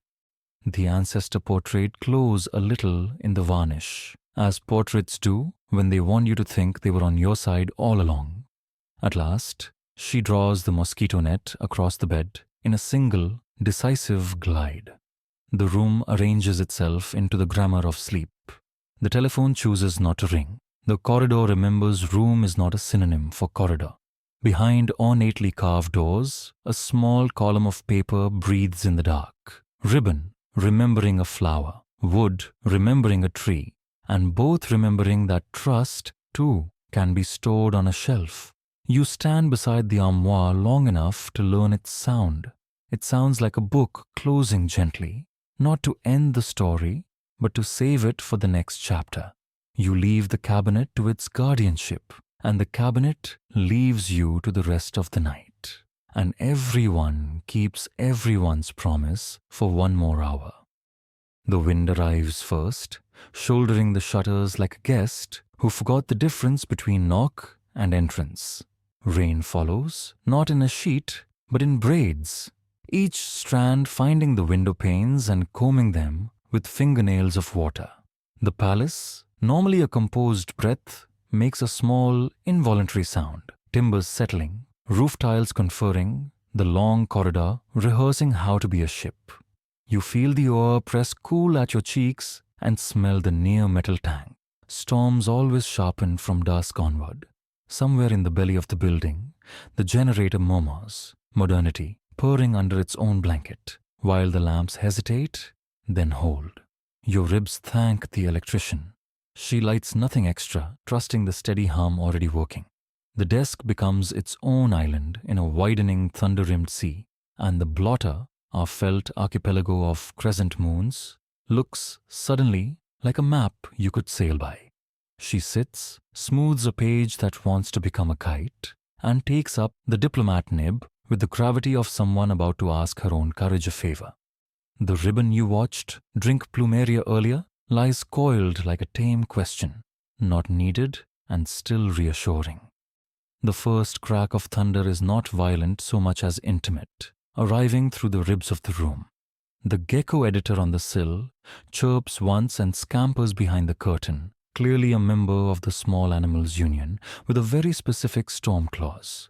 Joke number 1 salutes the union rep and then sits down. This is writing weather, not clown weather. She writes as if the page could hunker. If the wind has its way, may these lines learn to bend. The pen scratches, steady, a harbor light with ink for flame. She does not dramatize, she inventories. If the telephones fall quiet tonight and you hear the line for fact, take its quiet seat, we will use the old method again. Open a door, walk to the next room, ask the question out loud. Mainstream fact leans in with dry shoes. The palace's early telephone lines, boasted of by visitors, tended by staff with neat hands, do sometimes falter in heavy weather. Storms teach even wires to take a breath. She inks the reality and then returns to the welt of her fear. If the cables from the harbor try to decide for us, I will tie words to the furniture until the decision remembers to ask permission. A gust pushes through the louvers, and the lamp flame flickers even though in modern pride it doesn't exist. Electric glow wobbling with the storm's persuasive hand. The ancestor portrait catches the pulse in its varnish and pretends to be a barometer. You cut it a look. Don't you dare. Joke number 2 lifts an eyebrow. If it tries to forecast again, someone please put a doily over its head. Quirky tidbit edges in, damp but pleased with itself. Tucked on the bookshelf is a Victorian storm glass, the kind with crystals that supposedly predict weather by rearranging themselves in opal swirls. Sailors swore by them. Scientists swore at them. Households kept them anyway, because the theater of weather is comfort at 2 in the morning. The Queen glances at it now, clouded, theatrical, unhelpful, and smiles despite herself. You and the portrait deserve each other, she whispers, and the storm glass pretends not to hear. She writes faster. If the garden floods the way it did when the trade winds forgot to return for 2 days, I will move the koi bowls indoors, and we will all agree not to mention it later. A small droplet leaps from the nib and makes a perfect bead at the edge of the sentence. The blotter kisses it away, adding a new island to its chain. The room feels more honest with each mark. Outside, rain changes tempo, and you can hear Honolulu doing its best impression of a marching band. Gutters, palms, the sudden snare drum rattle of fronds against a veranda rail. Historians still argue whether the winter of that year carried a storm strong enough to cancel an evening's program or merely threatened it. Diaries disagree. Newspapers imagine. One ledger notes rescheduled in a hand that could belong to caution or to someone who simply disliked wet shoes. She does not write the program's name. She writes what she cannot say to his face while ministers and maps look on. If you are not in this room by morning, read this and know that the quiet I kept tonight was not silence. It was rope. I am tying every fearful thought to the desk so it will not drift where I cannot find it again. A draft sneaks its hand under the paper stack. She tames it with the lemon she never uses for invisible ink, a good paperweight in a pinch and smug about finally having a job. The lemon's clean, breathy scent slips into the plumeria's low hum, and your nose, now fully tenured, approves the blend. Somewhere under the floor, a pipe knocks, an irregular heartbeat that comes from buildings in weather, not people. She pauses to listen the way she did at the shore, counting without numbers, letting thunder settle into a rhythm that can teach the sentence how to stand. Undecided kindly, she tells the night, calling back last evening's instruction and writes, "If your eyes are busy with maps, borrow mine. The weather is undecided kindly, not cruelly." The gecko peeks out like a semicolon. The portrait tries to look dignified and damp, which is a difficult combination. Mainstream fact makes a second appearance, patient and square-shouldered. Kona storms blow from the south opposite the usual trades, bringing thick rain and that peculiar hush that makes even the harbor sound like a congregation listening. The Queen's pen nods to that southern push, then returns to the smaller storm within. If the door between our rooms stays closed because the corridor has opinions, leave it so. I will still write, and the air will still carry plumeria from the drawer you never open. She lifts the page and breathes across it, the way one person does when trying to cool soup for a second. Person who forgot to wait. The handmaiden appears, hair damp, placing a small towel where the window has begun to temperamental leak along a seam. "Coconut oil," she mutters, more to the wood than to royalty, and runs a thin line along the shutter hinge, an old island trick to persuade swollen joints to behave in weather. Quirky tidbit claps gently. Some swear by a rice pouch tucked in a drawer corner during storms to keep things dry. Others rub soap along a sash to make it seal. Tonight gets coconut oil, and the kind of glance that closes leaks out of pure embarrassment. You'll wake me if the bandstand loses its roof, the queen says, trying on playfulness like a shawl. The handmaiden's half-smile knows the roof will be fine, and that the thing most likely to lift is the heart, in a direction it did not plan. She replaces the towel, checks the storm glass, disdain grows, and retreats. The basket keeps its innocence on the chair. The armoire, full of secrecy and salt's good luck, holds its breath the way furniture do when thunder counts close. She returns to the page and writes the line that will not become public. If they ask tomorrow what kept me, I will tell them weather. If you ask, I will tell you wind by name. You can feel her choose which nouns belong to which audience. The diplomat nib, well behaved under pressure, draws the final flourish on a period exactly as long as patience. She reaches for the sealing wax, warms it, lowers the seal, and lets the stamp's authority dry beside a window that pretends not to leak. Thunder rumbles lower, like a drum remembering a slower song. You think of the pahu in practice halls, the way rhythm steadied her on the shore, and sense how she borrows that steadiness now. She takes the ribbon, touches a whisper of plumeria oil to its arc, scarcely there, and ties the pages with the neatness of someone binding not just paper, but tomorrow's pulse. For the armoire, you can almost hear yourself ask. She answers with a glance to the panel, and then, after an extra beat, to the blotter. Not tonight.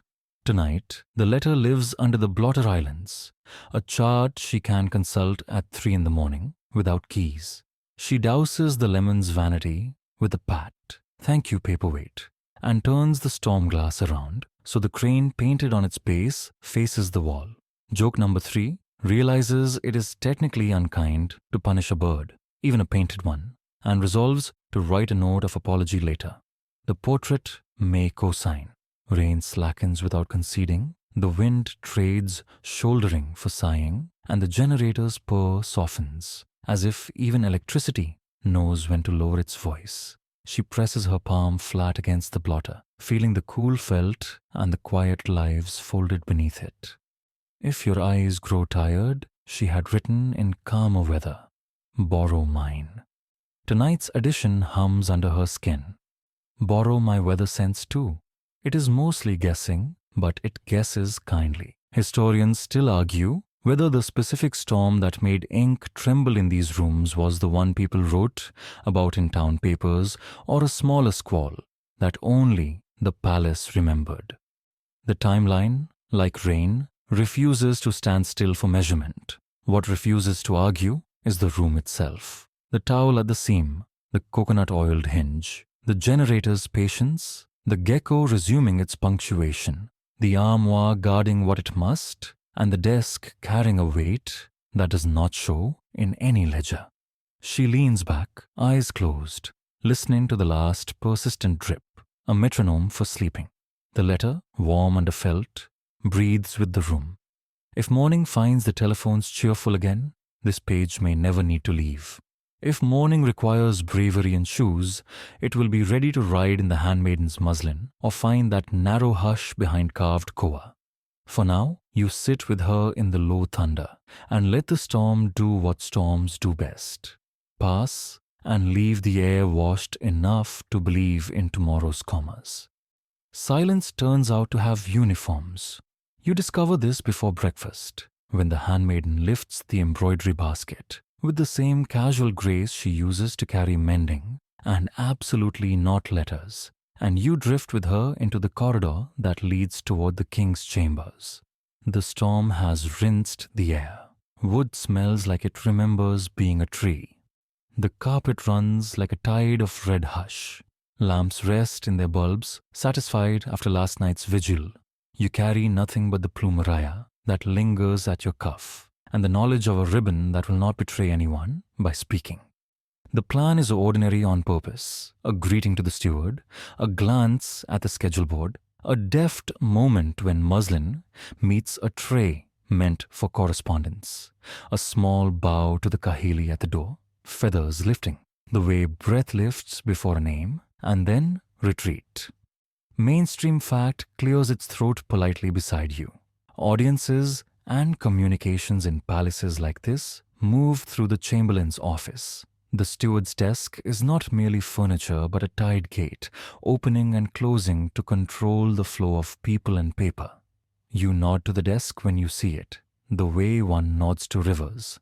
The steward looks younger today, or perhaps the rain made everyone squint kindly. He consults a book whose pages are crisp with authority and murmurs something about changes, ministers early, a cable from the harbor needing answers, callers clustered like birds on a wire. He does not say no, he does not say yes.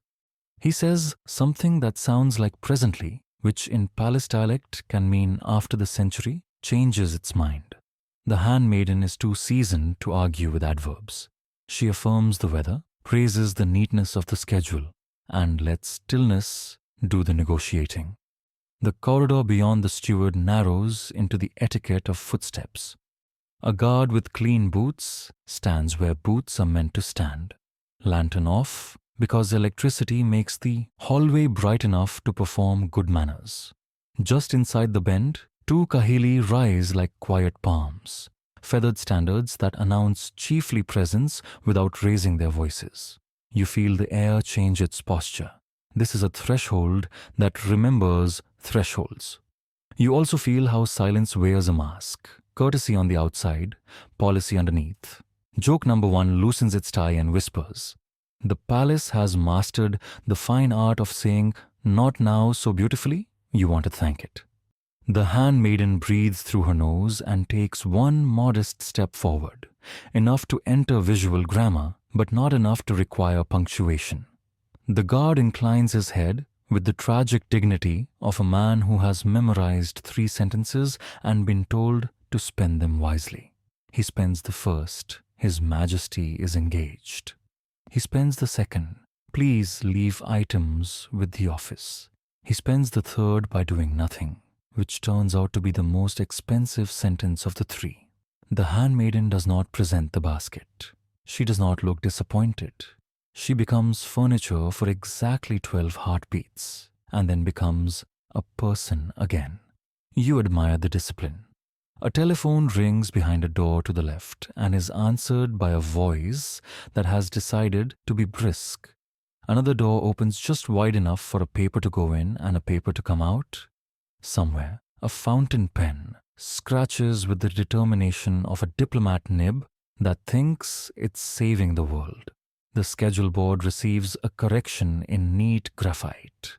An arrow that moves a meeting by an hour, then adds a small victorious checkmark as if time were a chore crossed off a list. Quirky tidbit peeks around the edge of the scene, eager to be useful. Some staff keep a thumb-length pencil stub tucked into their hair, discreet, always handy, never out of ink. You spot one now, anchored in the handmaiden's bun like a secret baton for conducting silence. You wait. Waiting here is not nothing. It is a job performed with spine and breathing. The Kahili hold their unwavering feathers. The guard rehearses his 3 sentences in his head. The steward cajoles the schedule with the tender violence of a tailor fitting a difficult suit. Historians still argue whether in these years such layers of courtesy were simply the neutral friction of protocol, or if they were quietly weaponized by certain advisors to keep intimate voices at a professional distance. The record, being paper, cannot blush. You do it on its behalf. A door opens finally to release a gentleman with the expression of a person who has had coffee and chosen the ambitious option. He recognizes the handmaiden, nods and says, "Messages to the office, please," which is the bureaucratic version of "bless your heart." She bows, not low, but exactly as low as someone bows to an instruction that has met her before and will meet her again. You watch her adjust the basket on her hip so the muslin sits deeper, safer, less like a rumor and more like laundry. The letter has not moved, and yet it has learned something. How to be patient inside a dress rehearsal of refusal. On the walk back, the ancestor portrait resumes its moonlighting as hall monitor, following your progress with the oil-painted concentration of a person pretending to read. You give it a glance that says, "We see you seeing us," which persuades it to consider a lifelong passion for ceilings.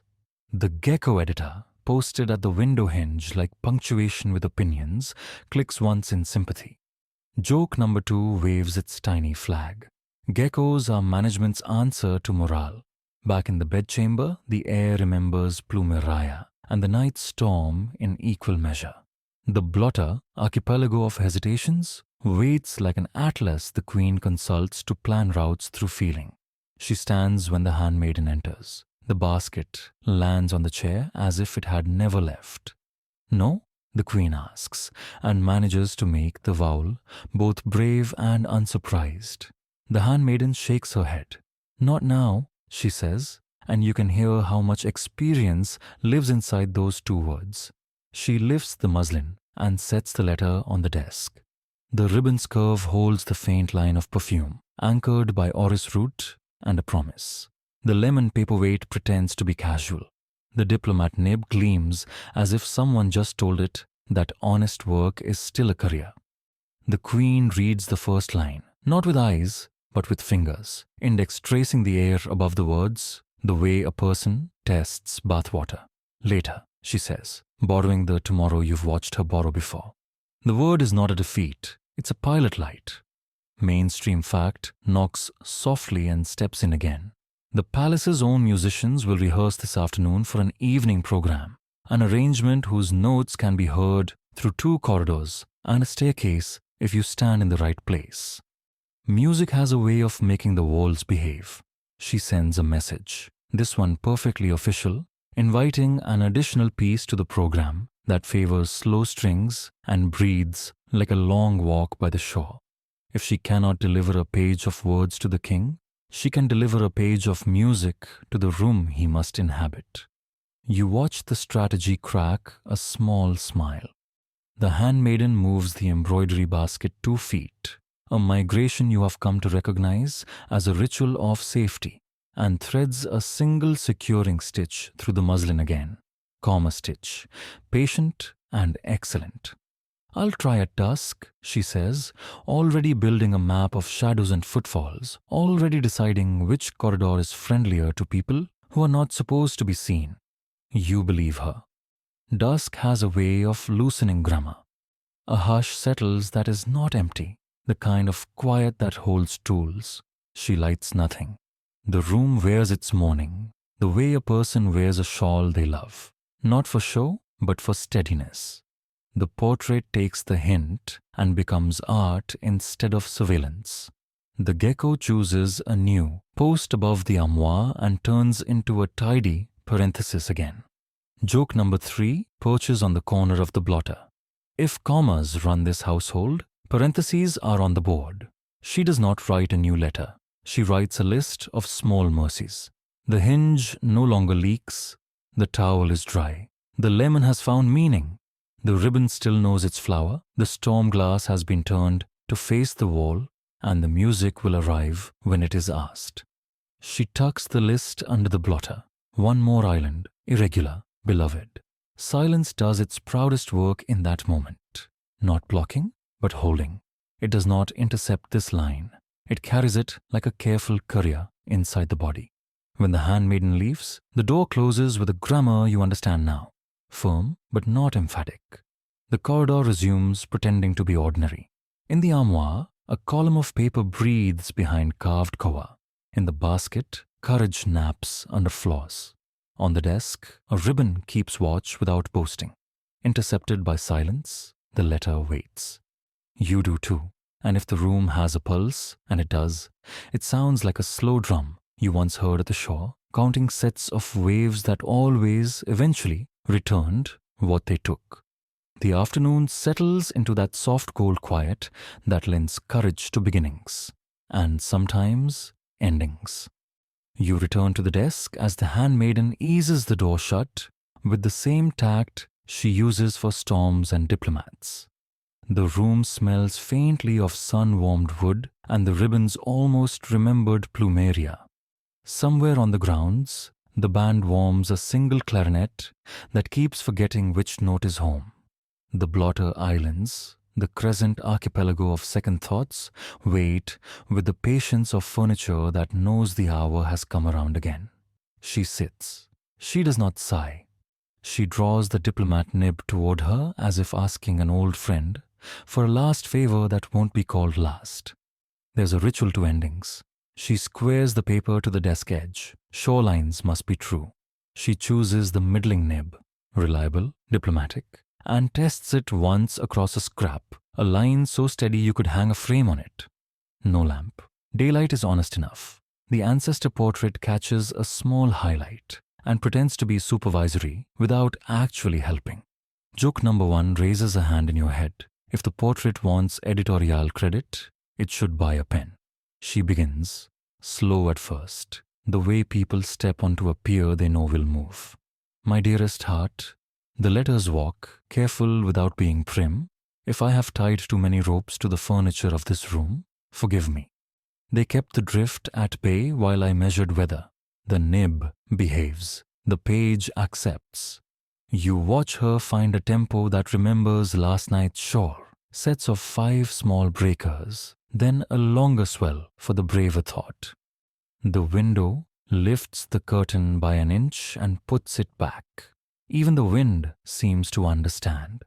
Mainstream fact straightens its cuffs and takes the chair beside you. The Royal Hawaiian Band, older than many civic bands on the mainland, has filled these grounds with marches and hymns and lilting waltzes since the 1830s.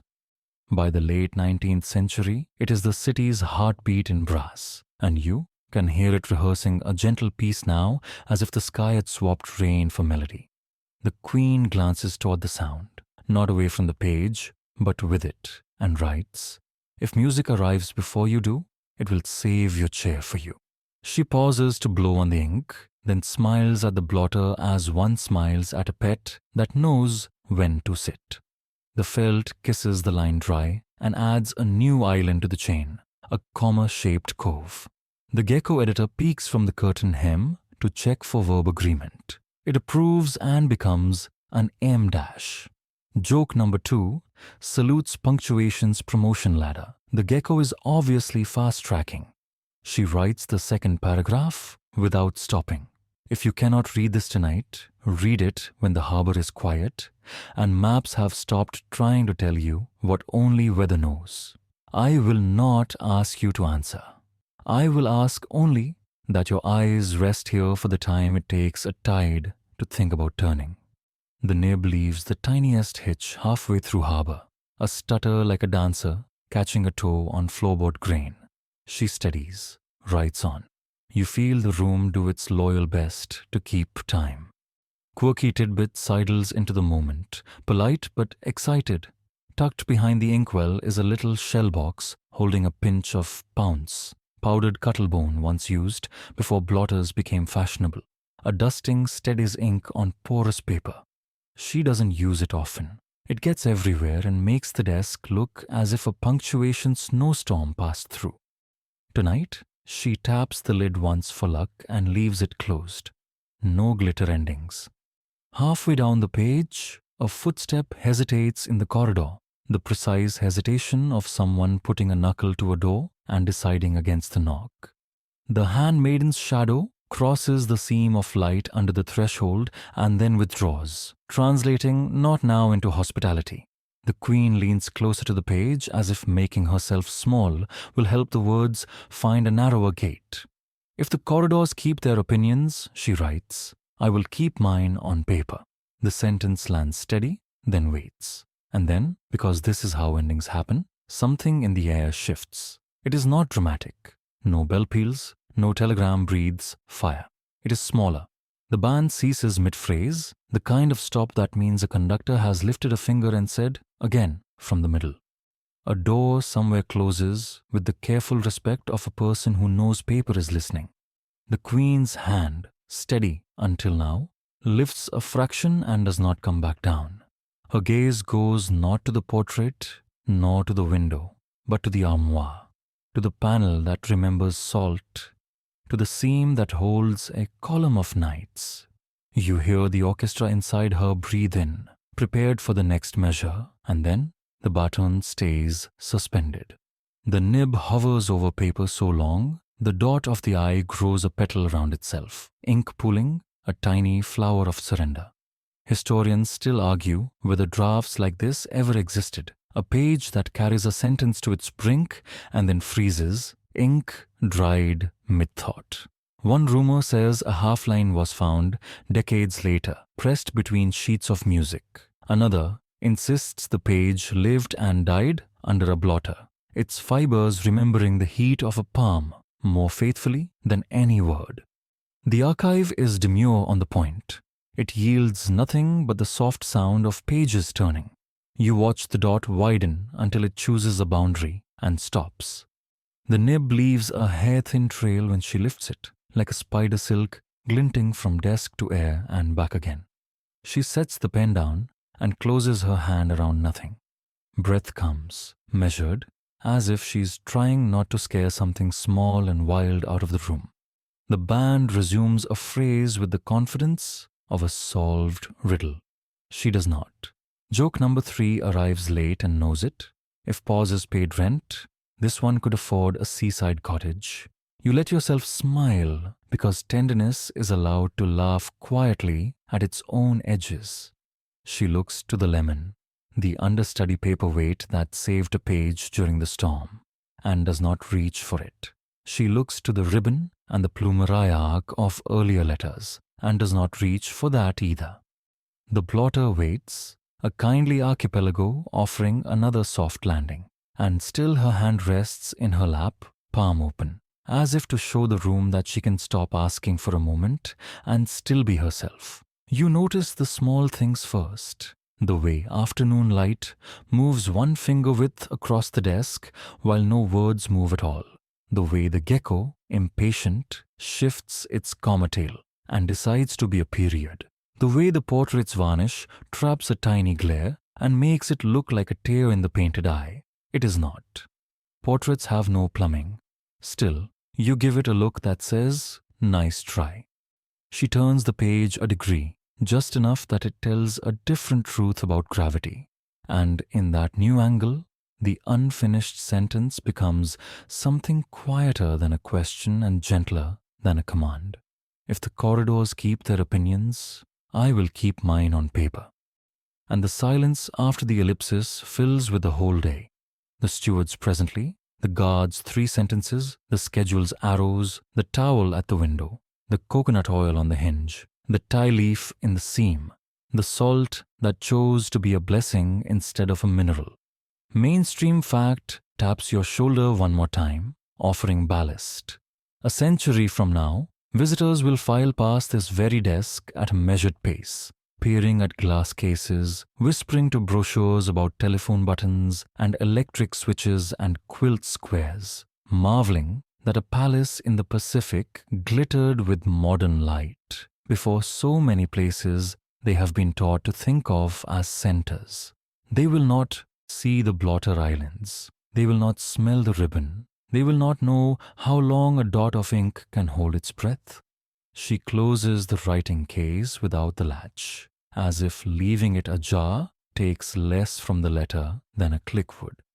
The handmaiden, understanding without needing a signal, re-enters with the basket, and for once there is no alibi on top. No cuffs, no fan rivet, no sleeve auditioning for sympathy.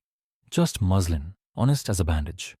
The page slides under it, unfinished line and all. The muslin folds, the comma stitch returns to its humble heroism, and the basket resumes its ordinary mask with relief. No armoire tonight, no panel accepting its vigil. The unfinished lives nearer the pulse it came from, close enough to be heard breathing. The band outside shifts into a hymn, one that walks instead of marches, and you can feel its measured steps, find the seam in your own ribs, and hem it neat. She stands, touches the blotter with the flat of her hand, and lets the room keep the part of the sentence she has decided not to write. You exhale with her, The way people do when they realize leaving a thought incomplete is not the same as abandoning it. The gecko reclaims its M dash. The portrait remembers it is paint. The ribbon remembers its flower. And you, a shadow that knows too much and will tell no one, except that some letters do their finest work without their final words. The hour, right before music, belongs to tuning and to secrets. You follow the soft clatter of stands and the polite coughs of strings finding their throats, and the corridor delivers you to the small salon that borrows the bedchamber's air when evenings run intimate. Lamps keep their voices low. The storm's damp has lifted. The floorboards offer the kind of creak that is less complaint than participation. The musician you've seen a dozen times, the careful one with ink on his knuckles and a pencil behind his ear, arrives with a leather folio under one arm, and the look of a man who knows which page the conductor will want again from the middle. He is trusted here, a familiar tide in and out of rooms that prefer their tides predictable. He has tuned for kings. He has played as queens breathed. He has, more than once, rescued a page from wind with a reflex as gentle as fixing a child's collar. Mainstream fact steps into place like a downbeat. Court music on these grounds is no gloss. This is the living inheritance that will become the Royal Hawaiian Band's public heartbeat. A tradition that, under leaders like the German bandmaster Henri Berger, composes itself into the city until even shopkeepers can hum a march. If anyone understands how sound can carry a life, it is this man. He sets his folio on the chair by the window. Your window, the one that frames the gecko editor's favorite sill, and does what musicians always do, tidies what isn't his and loves it for the span of an evening. A chair moves left a thumb's width. A stand claims the smoothest patch of floor. The curtain learns to behave. In this tidying, he finds the embroidery basket perched where you remember it, still in its honest mask from the afternoon, muslin on top, floss like a rainbow rehearsing.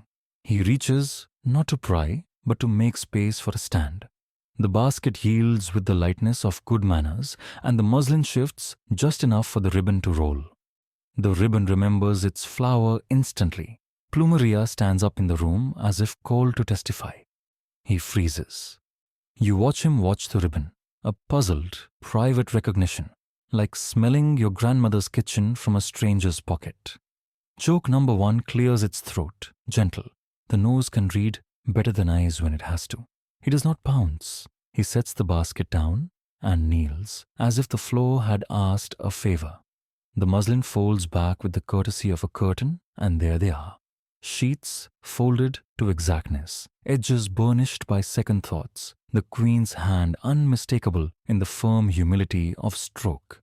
He does not read, not truly. He registers the shape of words without catching them, the way you see fish in shallow water and choose not to net them. But a line near the top rises like a voice through the paper. My dearest heart.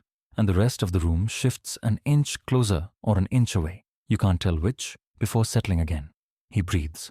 Then, very slowly, he lifts one page and tilts it. The ink is dry, the blotter islands having done their work. No wetness betrays the hour. The plumeria ribbon makes its small halo on the table, and the gecko editor, whose contract does not include crisis management, steps behind the curtain like a comma taking cover. From the armoire, which understands custody, a polite silence extends itself like an option.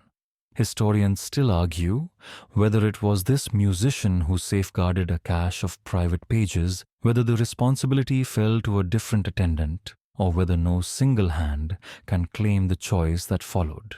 Accounts conflict with the tidy stubbornness of people protecting a kindness. One story says letters were burned to save faces. Another whispers of music folios that cradled folded words for years. The archive keeps its mouth shut. Tonight, you are here for the version that breathes.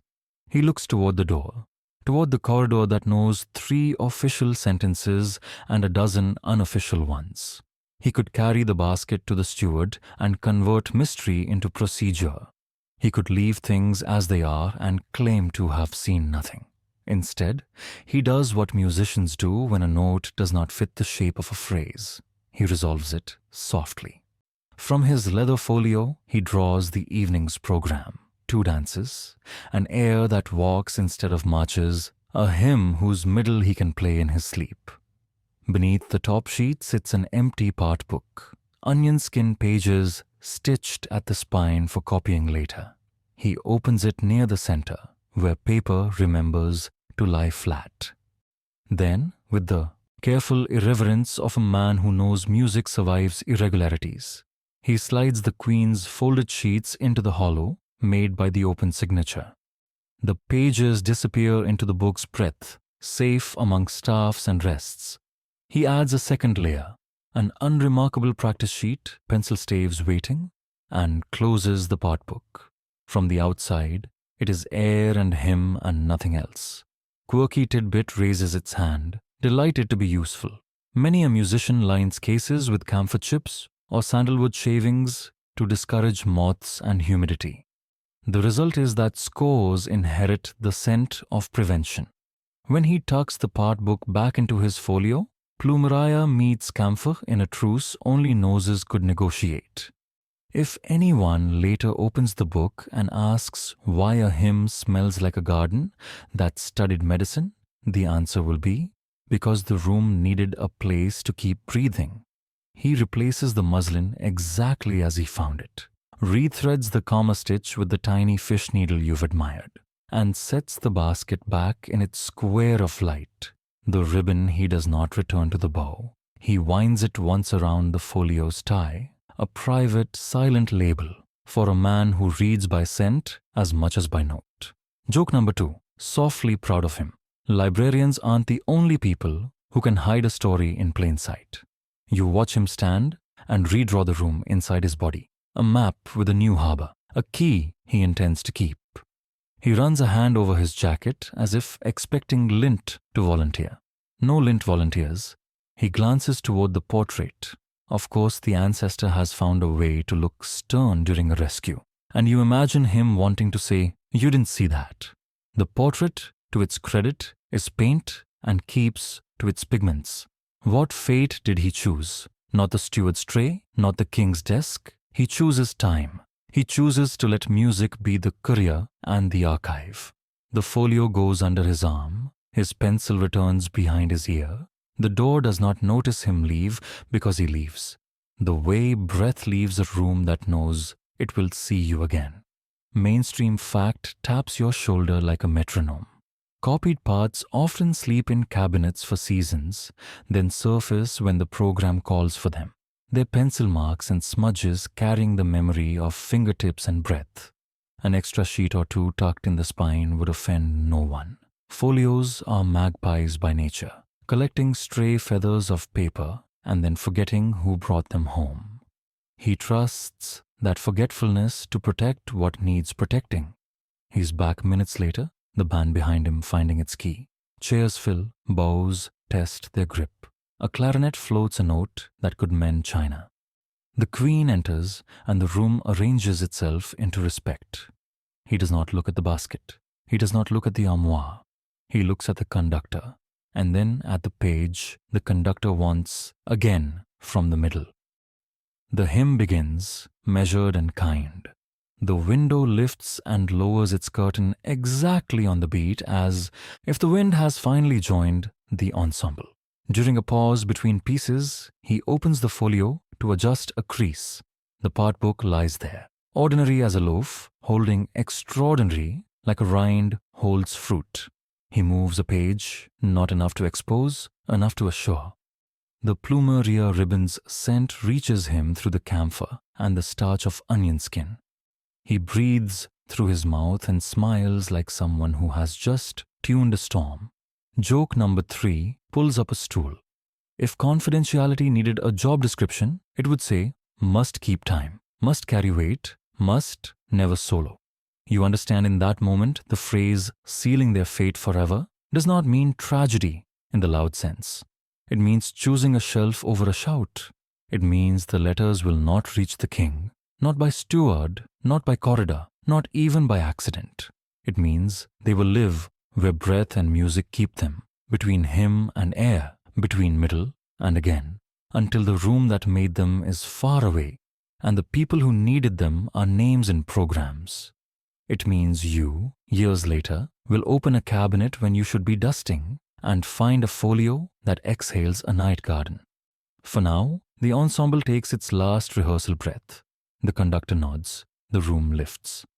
The queen closes her eyes for the length of a kind phrase, and you see how a person can be both sovereign and listener, both author and archive, both the hand that writes and the silence that keeps. The musician plays what the evening requires, steady as a seal lowering into wax. When the final cadence settles like a shawl across the shoulders of the room, he closes the folio, ties the ribbon, a small fragrant oath, and places the book in the music cabinet where no one but time will argue. The gecko peeks out, having survived another crisis on its union-mandated break, and turns into a very satisfied colon. The portrait, stymied, resumes eternity. The armoire keeps its separate vigil, and you, a shadow with plumeria in your sleeves, mark the place in the story where discovery becomes decision, and decision becomes the gentlest kind of forever. Years pass the way tides do, always moving, always pretending stillness in the pause before return, and you find yourself back in the room where Plumeria once taught paper how to breathe. Afternoon has slipped toward closing hour. The tour groups have thinned to 2 slow pairs and a child who keeps trying to salute the Kahili. When the last docent's voice fades down the corridor, the room becomes its old self again. Floorboards that remember moonlight, a desk that remembers commas putting on their shoes, an armoire with librarian cheekbones, remembering what it promised to keep. You are here on borrowed minutes. Museums do not often offer solitude, they prefer polite crowds. Yet tonight, the air grants you a chair beside the desk, and the lamp, electrical, steady, a descendant of that first proud glow, gives you a patient circle of light. Mainstream fact rises with a small, respectful bow. After the monarchy fell in 1893, these rooms served governments with different names. Decades later, restorers coaxed the palace back toward its earlier voice and opened it to visitors in the late 20th century. A building can hold more than one job in a lifetime and still recognize its own reflection. You already know where you're going, though you pretend to dawdle with the brochure because dawdling keeps luck from bolting. The music cabinet waits in a side alcove, its doors modest, its hinges free of opinion. A familiar leather folio lives on the middle shelf, ordinary as bread. You lift it, and the smell that rises is both yesterday and careful years, camphor, onion skin, the faintest ghost of plumeria you thought your memory had invented. Joke number 1 arrives in a whisper. Apparently, your nose filed an airtight affidavit and has been waiting to present it. The folio opens with the shy sound of paper, remembering it can be turned. A part book lies within, staves, rests, pencil ghosts of an evening rehearsed to near perfection. And at its spine, tucked where music likes to hide extra measures, a plain, folded sheaf. Your hands hesitate in the air like birds reconsidering a landing. Clean hands, no gloves. Quirky tidbit taps your shoulder to remind you that many conservators prefer bare, washed hands for fragile pages. Cotton can snag, skin can listen. You slide the sheaf free and feel the weight of it, light as breathing and twice as persuasive. You do not read greedily. You let the first words announce themselves, and then you step back inside. My dearest heart, they begin, and the room performs a trick you've seen before. Space grows around a sentence. Corners soften. The ancestor portrait becomes less nosy, more benediction than surveillance. The ink is velvet now, not shine. The blotter islands have long since done their drying. You hear the surf of old sections in your ribs, 5 small breakers, 1 long swell, and the slow drum of a pahu in some uphill hall that may have become a memory museum too. The pages are not many, and they are not dramatic. They are housekeeping for a heart that refused to misfile itself. You find the line about teaspoons of courage, the inventory of mercies, the lemon with meaning makes a cameo and winks, the weather that was undecided kindly. You find the catechism of later that never meant never. Somewhere in the middle, there is a sentence with a dot fattened by a hesitation that turned into a lifetime. If the corridors keep their opinions, I will keep mine on paper. And you feel the ellipsis flex like a bridge that carried both of them farther than they knew. Historians still argue whether caches like this traveled through decades by accident or by the stubborn tenderness of one careful person, musician, maid, clerk, who chose a shelf over a blaze and kept choosing it. They debate whether the faint trace of floral compounds left in certain fibers is a deliberate signature or contamination from lace stored nearby.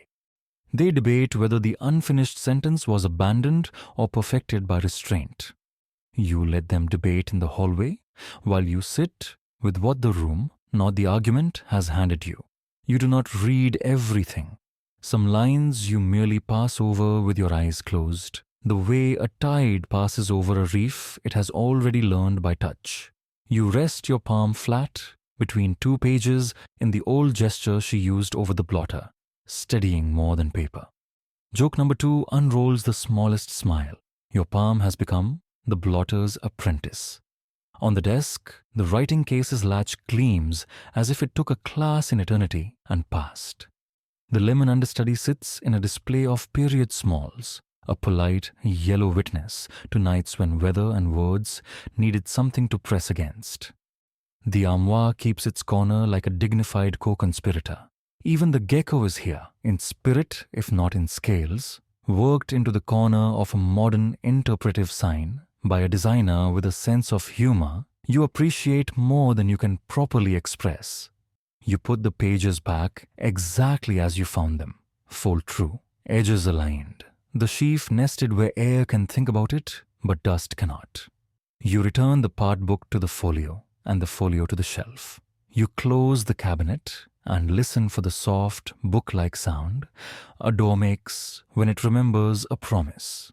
You touch the armoire's molding as you pass, not to open, not to test, just to say thank you in wood's first language. Back at the desk, you sit a last time and let the room tally its small survivals. The lamp hums less than a breath. The Kahili stand with their feathered hush that always sounded like rain from inside the ceremony. The ancestor portrait looks almost proud of letting the story keep itself. Joke number 3 puts a hand to its heart. Even a portrait can learn. On a slip of paper you will never display, you write a list of mercies of your own. The music chose to be archive. The ribbon kept watch without boasting. The hand that wrote never stopped being itself even when the corridor had opinions. The weather guessed kindly. The desk remembered how to carry weight. You tuck your list where lists belong, under a felt island in your own pocket, somewhere between wallet and handkerchief, and stand. When you leave, you do not look back, because you have learned that proof is not always a backward glance. Sometimes it is the steadiness with which a door closes. In the hallway, the docent's voice returns, soft with end-of-day kindness. The last visitors drift toward the stairs. You carry plumeria on your cuff that no one will smell but you.